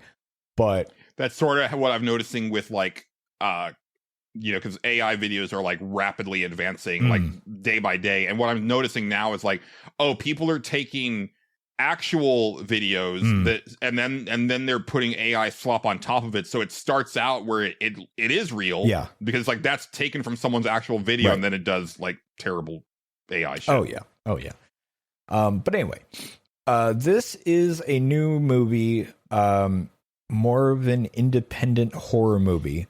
And the concept, I think, is a really great idea. So the idea of the movie is the main character is this girl. And before I even continue, I love her casting because she is not what you would consider like even a movie protagonist, much less a horror protagonist. Like they are not somebody I would consider, and no offense to them at all, I swear, like conventionally attractive or anything like that. They just look like a normal person. Like they're kind of big. Like they're not anything like, they're not like you're like typical like blonde or anything like that. Like it's not, it's really fascinating that they're just like, no, let's just get like a real looking person and cast them in this role. Which I thought was awesome. Is it this Barbie Ferreira? I believe so. Yeah, okay. Yeah. Yeah. I mean, she's really pretty, but she's not like yeah, she's not like conventional. You know what she's I mean? Like they're not like you're not casting like I don't know, like it's not like Scarlett Johansson type casting or anything like that. This is like it's not somebody I would think would be leading the lead role in a movie. And I really liked that. But the idea is her job is a content like moderator type person. So they like work for like a YouTube type thing. And basically people send in the videos, they watch them to make sure like there's nothing crazy going on or no sexual content or anything like that. And if I've heard those jobs are harrowing, by the way. Right. And so they're just constantly clicking through videos, watching a few seconds of it going, okay, yeah, this is okay. This is not okay. This is okay. This is not okay. And eventually they get sent like this, like a couple weird ones where it's just like, okay, this guy gets beheaded. All right. That was weird, but it's probably fake. So it's fine. It's somebody made a horror thing. That's cool. Let it go. And then she starts getting like another one and she's like, okay, this is a weird coincidence. That one kind of looked even more real than the last one. I mean, they don't really look that real, but it goes from there. And then slowly, like she starts doing internet sleuthing and like, but it learns that all the stuff that she's hearing, like, I like how she does the internet sleuthing too, because she does it on Reddit, which is funny. Like she just puts the footage on Reddit. Oh, go ahead. Sorry, because you mentioned Reddit. Yeah. Because, Reddit is one of those things where I definitely feel like the old. Yeah. And I was looking on like the podcasting Reddit today. Sure. And there was actually like a question where it was like, hey, where are like the indie hobbyist podcasters out there that aren't trying to like, turn it into like a business or whatever. Yeah. I was like, oh, I'd actually like to chime in on that. And so I like clicked and was like, hey, continue. I was on the stage select version of like, I was like, continue as the stage select in Google. Cause like, that's how I do anything I was just like logging with Google. And I'm like, so I did my comment and then it's like, wait, why did it say the stage select? It just gave me like this random it's username. Yeah. And I was like, okay, well, let me go in my profile and change that. No. But like, it doesn't. No, you can't do that. Yeah. So do you have to choose it at the very beginning? It's either, I think you have to choose it at the very beginning. You can't change it. And specifically if you start on the mobile app, it doesn't let you choose one period. You just get assigned one. And that's, they're real big on like anonymity or whatever on Reddit. It's odd. Anyway. Yeah. I don't understand Reddit. Yeah. It's weird. Anyway. It's weird, but I like it. Mostly because I don't comment on anything. I just look at stuff. Yeah. But especially with like the rise of like AI slop in your search criteria, like now it is like you kind of have to search Reddit after everything because that's where you're actually going to find the stuff you'll find a good answer for something. And also there are people that if there is something AI, you will immediately go to the comments and the top one will be like, this is AI, don't worry about it. Like just constantly. And you're like, okay, cool, I can ignore this. Anyway, but she does like the sleuthing on Reddit and like, like people start chiming in like, oh no, I'm pretty sure this is this guy and this is this thing and he went missing at this time. And so she starts to figure this stuff out. And basically it evolves into this like, oh, there's a like serial killer essentially out there basing his murders around the old Faces of Death movie. I was like, this is a good idea, honest to God. This is a really good idea. I have a lot of and then like you kind of learn that like she was also kind of like she's virally famous for a video that people call her the train girl. And then eventually you learn what that means and it's it's kind of fucked up. It has a lot of really good ideas for like an indie horror movie. It's not perfect by any stretch. There are definitely like, I think that movie utterly falls apart at the end. Like it starts out so strong and then you kind of get to the end and it's not that they run out of ideas. It just becomes like, we know where we want to go. We just don't know exactly how to get there. And it kind of becomes like a mess. Like there's definitely a lot of like horror movie shit happening where it's just like, that guy would not have missed that shot. That's just absurd. Like there's a whole like police standoff like part where I was just like, any like, look, I know police can be utterly incompetent. I do understand that, and if that's the trope they're going for, bravo. But like, they're like, not to spoil anything, like a character shows up bloody as hell, gets the police involved, goes to the house where she was attacked, essentially, or like held captive and attacked, takes them back there, and the cops go, well, we can't go inside. I don't know what to tell you. And this guy's saying that you're the crazy one. I'm like, she's covered in blood. What the fuck? Like, what? Like, how are you not at least asking some questions here? I don't really get it, but whatever. It kind of falls apart at the end, but it was a good movie for what it was. I don't think I would pay $20 for it like Kim did, but oh shit! Yeah, it was a $20 rental. She legit thought it was just going to be like another Face of the Death movie. She asked me if I wanted to watch it. I was like, I'm good on watching that. That doesn't sound like my kind of good time, but you do you. And then she realized it was a movie, and I was like, okay, yeah, we'll watch it. And I really didn't. I went in kind of being like, oh, this is going to be pretty bad. And slowly as it went, I was like, no, this has some good ideas. This is actually pretty good. Like I said, there's a lot of bits and pieces of it that really fall apart, but it has some good ideas, and it is pretty decent. So if you ever see it for like, nothing, by all means, check it out. It's a fun little horror movie. And then my favorite movie that I watched over this past week or whatever was the movie Exit 8. Oh yeah. Yeah. Based on the video game. liminal space video game. Yeah.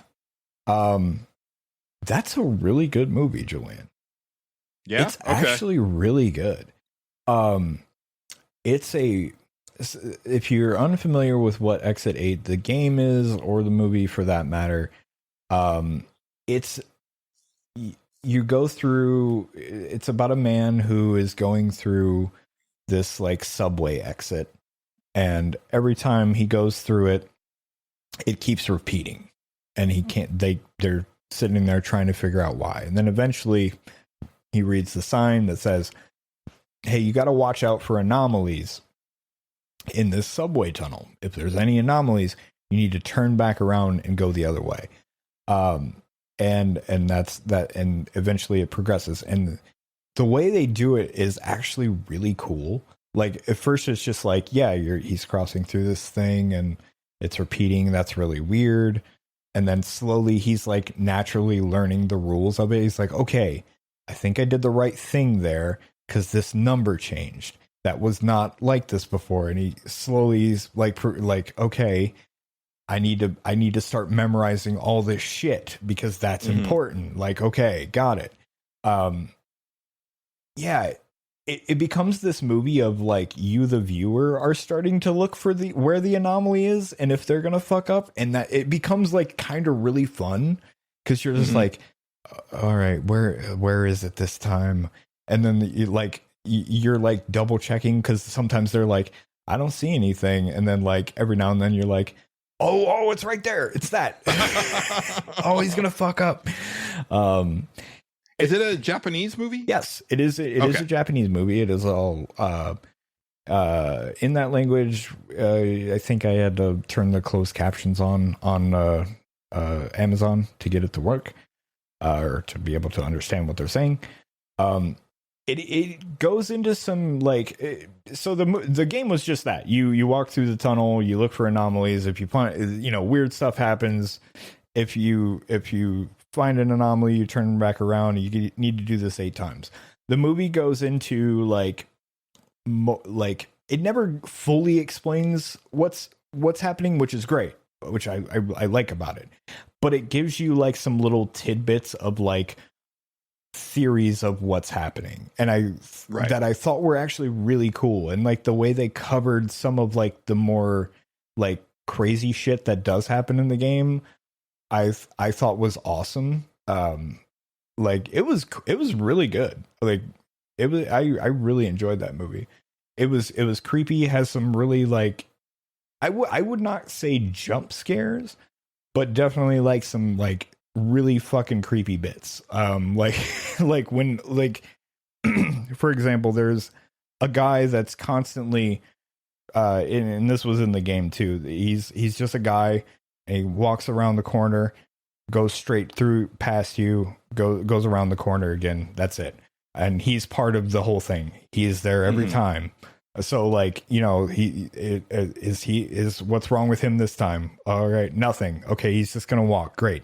But the time when he doesn't just walk, pretty great. They even go into some of his lore, and I was like, that's actually kind of cool how you explain that. That works for me.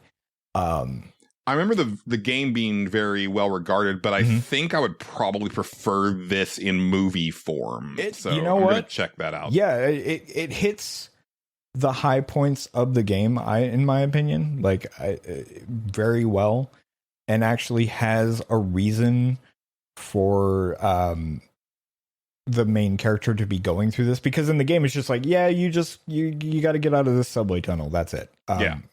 This one is like, no, this guy is like, he has a reason why he needs to get out of the subway tunnel, but also a reason why he is there. And also he's kind of mentally breaking the fuck down because sometimes and also he has asthma. So he's kind of on a race against that because it's really fucking with him. Right. It's a good movie. Definitely worth checking out. Exit 8. Really great. Maybe one of my favorite video game movies that I've ever seen, actually. Nice. Yeah. There's been a huge uptick in quality video game to movie and TV adaptations in the last like 5 or 6 years. It's funny because this is one where if you told me they were making a movie about this, I'd be like, how? Why? Why? That yeah. But it totally works. It really does. I was honestly really pleasantly surprised because I kind of went in like skeptical. I was like, I don't know if they're going to be able to make that work. No, they really pull it off. Good for them. Excellent. Yeah. I want to check that out. Yeah, you should. Point. It's really good. Yeah. Well, I have some other movies that I watched at home. Okay. I really need to use the restroom. Okay. So quick break. Sounds good. I actually probably should too. Yeah. And now, a word from our sponsors. This week on Lupine Law. A sinister dogfighting ring hits too close to home for Lorne, and it causes friction between him and Pamela. I'm gonna nail these dog killers to the wall. I just really hate dogs. Meanwhile, Pamela adopts a cat. Isn't he adorable, Lorne? He reminds me of you. I gotta run. Lorne?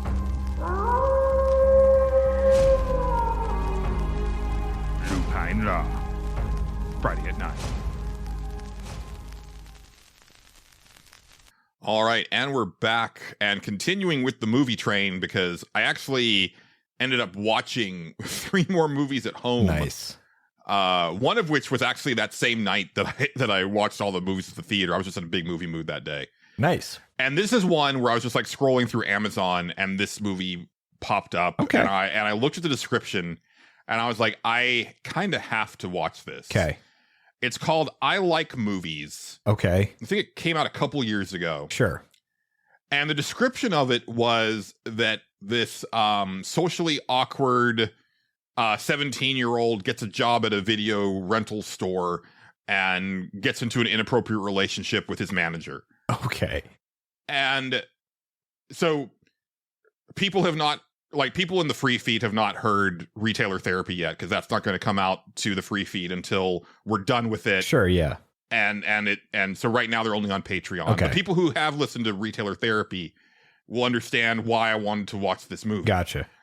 And that's kind of all I'll say about that here. Yeah. This is the movie where the nostalgia is for the early aughts. This movie is around like 2003-ish era. Yeah.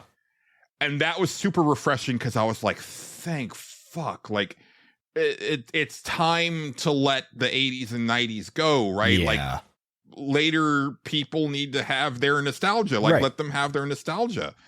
And basically the main character, he's this overweight kid whose dad actually committed suicide when he was like quite young. Oh boy. And it's really kind of messed with him over the years. He's got a lot of emotional problems.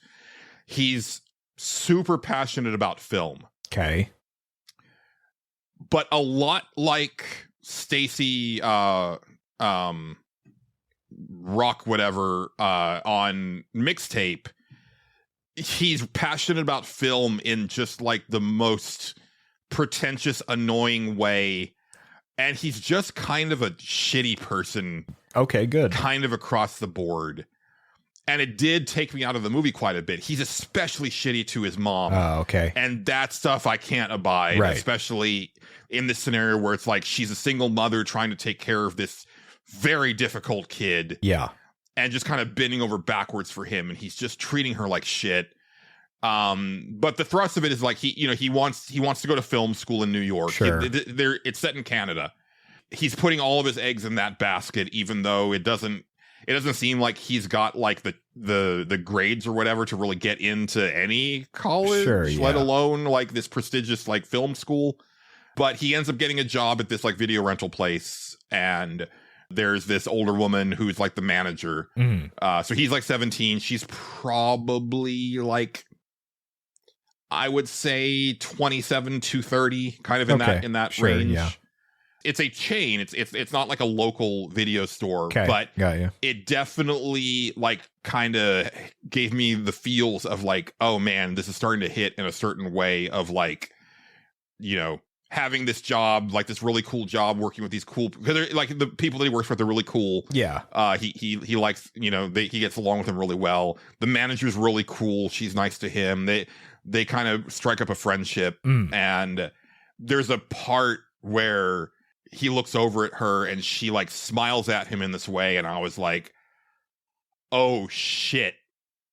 And that hit me in a way emotionally that, I'm not going to really get into here, but if you've listened to Retailer Therapy, you understand. Sure.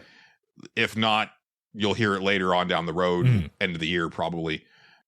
Like overall, it's a decent movie. It's just, he fucking sucks, dude. Yeah. And it's really hard to really get behind him or whatever. And he ends up in a good place by the end of the movie. Sure. Okay. He goes through some stuff, but man, it's like I can't get behind you, dude. Yeah. Like you suck. Yeah. Like you're just such a shitty person. And part of that is like, 17, right? Like a lot of us were shitty at 17. Oh, sure. But he's particularly shitty. Yeah. There's definitely there's shitty 17-year-old, and then there's really shitty can't do anything right 17-year-old. Like, yeah. And he's definitely the latter. Yeah. Very selfish and very like, again, very much like the character in Mixtape, like just like his opinion is law, right? And you're just wrong, right? If you disagree, right? Yeah, and it's just like, oh, go fuck yourself. But decent little movie. Sure. I enjoyed it. It's not something that I'm necessarily like saying like, hey, go out and check out this movie. It's like, I didn't regret watching it. Yeah, but I know that feeling all too well. Yeah, yeah.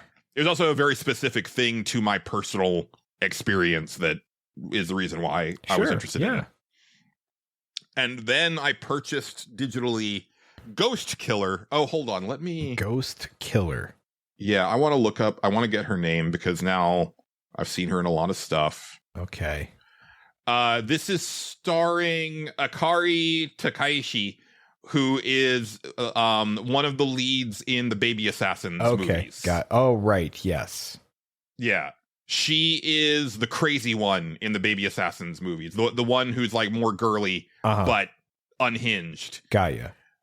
And the premise of this movie is she's not in high school. She's out of high school, but she's just kind of like a shiftless, like she's kind of going about her business, right? She, I think she works at a cafe. and just kind of like living her life. Yeah. But she ends up getting possessed by the ghost of a Yakuza assassin. Why not? Like he just starts, basically what is, so she picks up this bullet casing that she finds on the ground. And it was the casing of the bullet that murdered him. Okay, got ya. And so from that point on, she starts to see him everywhere. And only she can see him. Like she sees the gunshot wound on him, like he still has the blood on him. Yeah.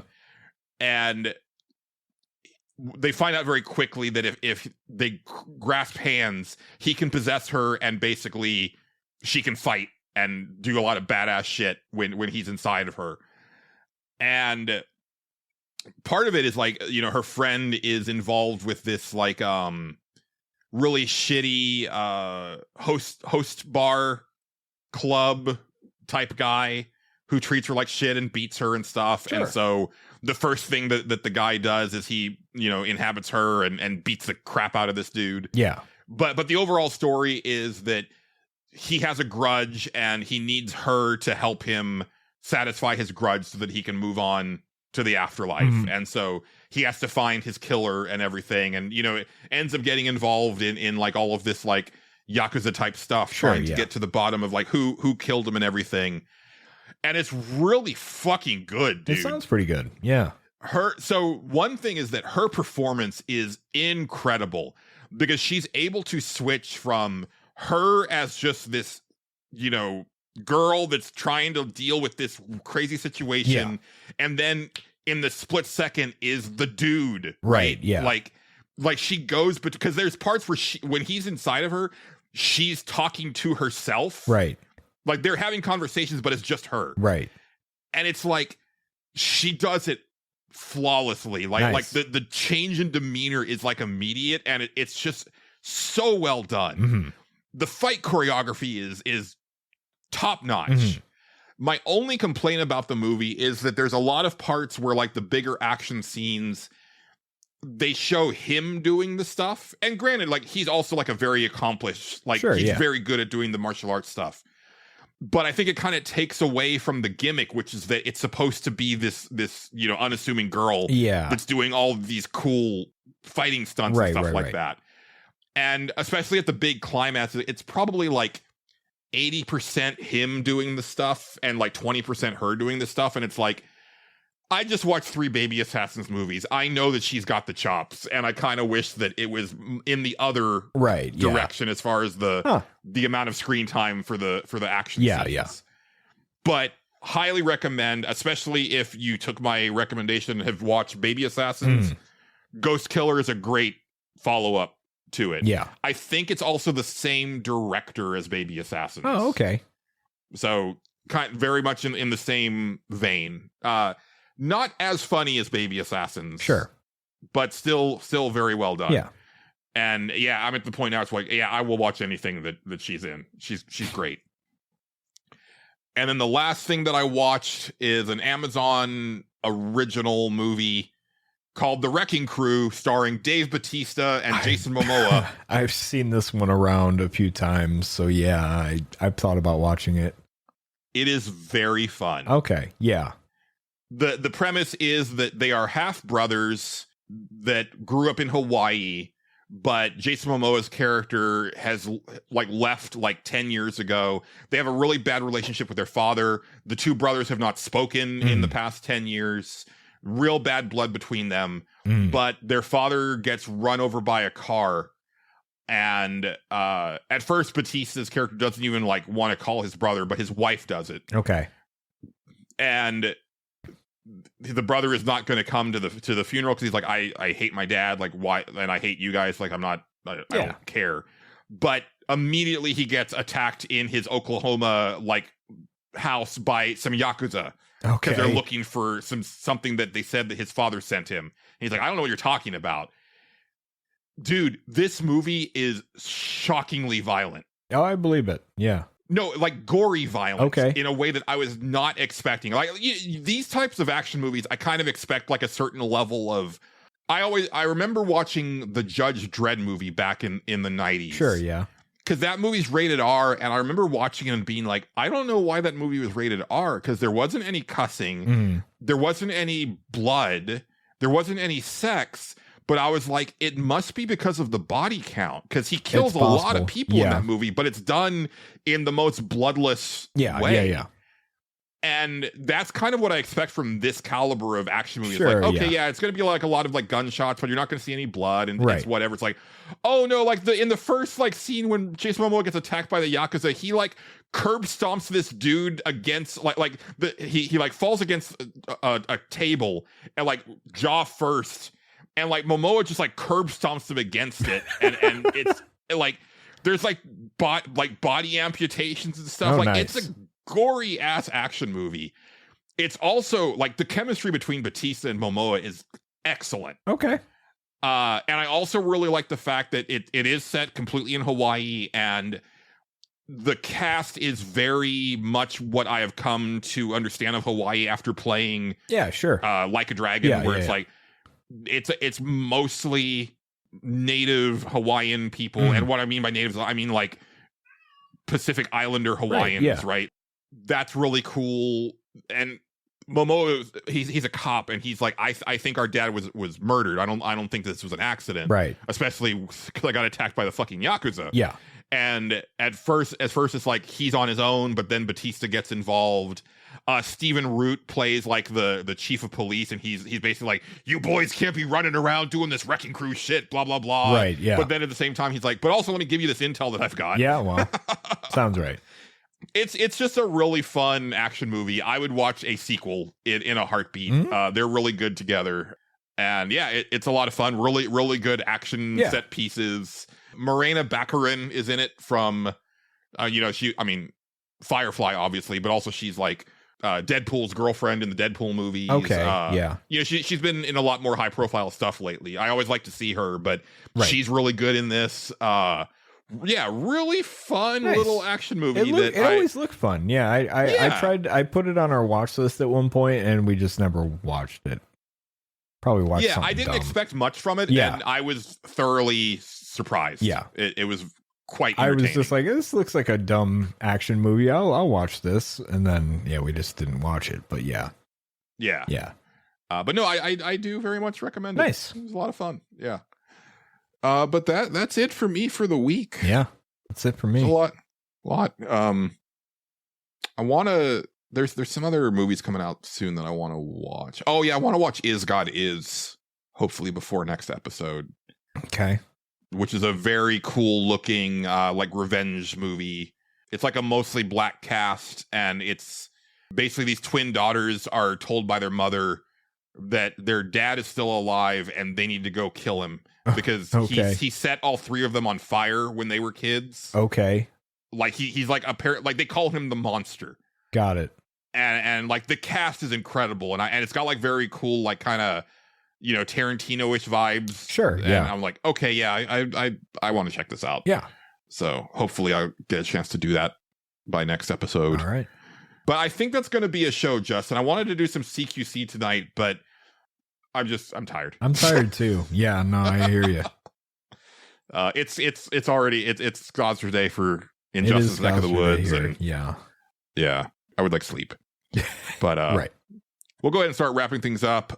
Thanks as always to the wonderful Megan McDuffie for our theme song and interstitial tracks. Thanks to friend of the show John Gholson for being our announcer and providing us with our logo and artwork. Thanks to you for listening to the show. If you like what you heard and you'd like to hear more, the Patreon is always there. Link in the show description. We will be recording the Suffer Select very soon, and then next month's Cinemorons right after that. But go check out the Patreon if you're so inclined, especially, Retailer Therapy is available to all patrons right now. It will go into the free feed when it's all said and done, but that's going to be a little bit because we're doing interviews and we've got other episodes to record. So right now it's like kind of patrons get it first and then you'll get it later. But if you want to hear it earlier, you can just give us $1 and they're right there. Sure. But yeah, that's going to do it for this edition of the Stage Select. I've been Julian Titus. He's been Justin Ham. We've been the Stage Select. Signing off.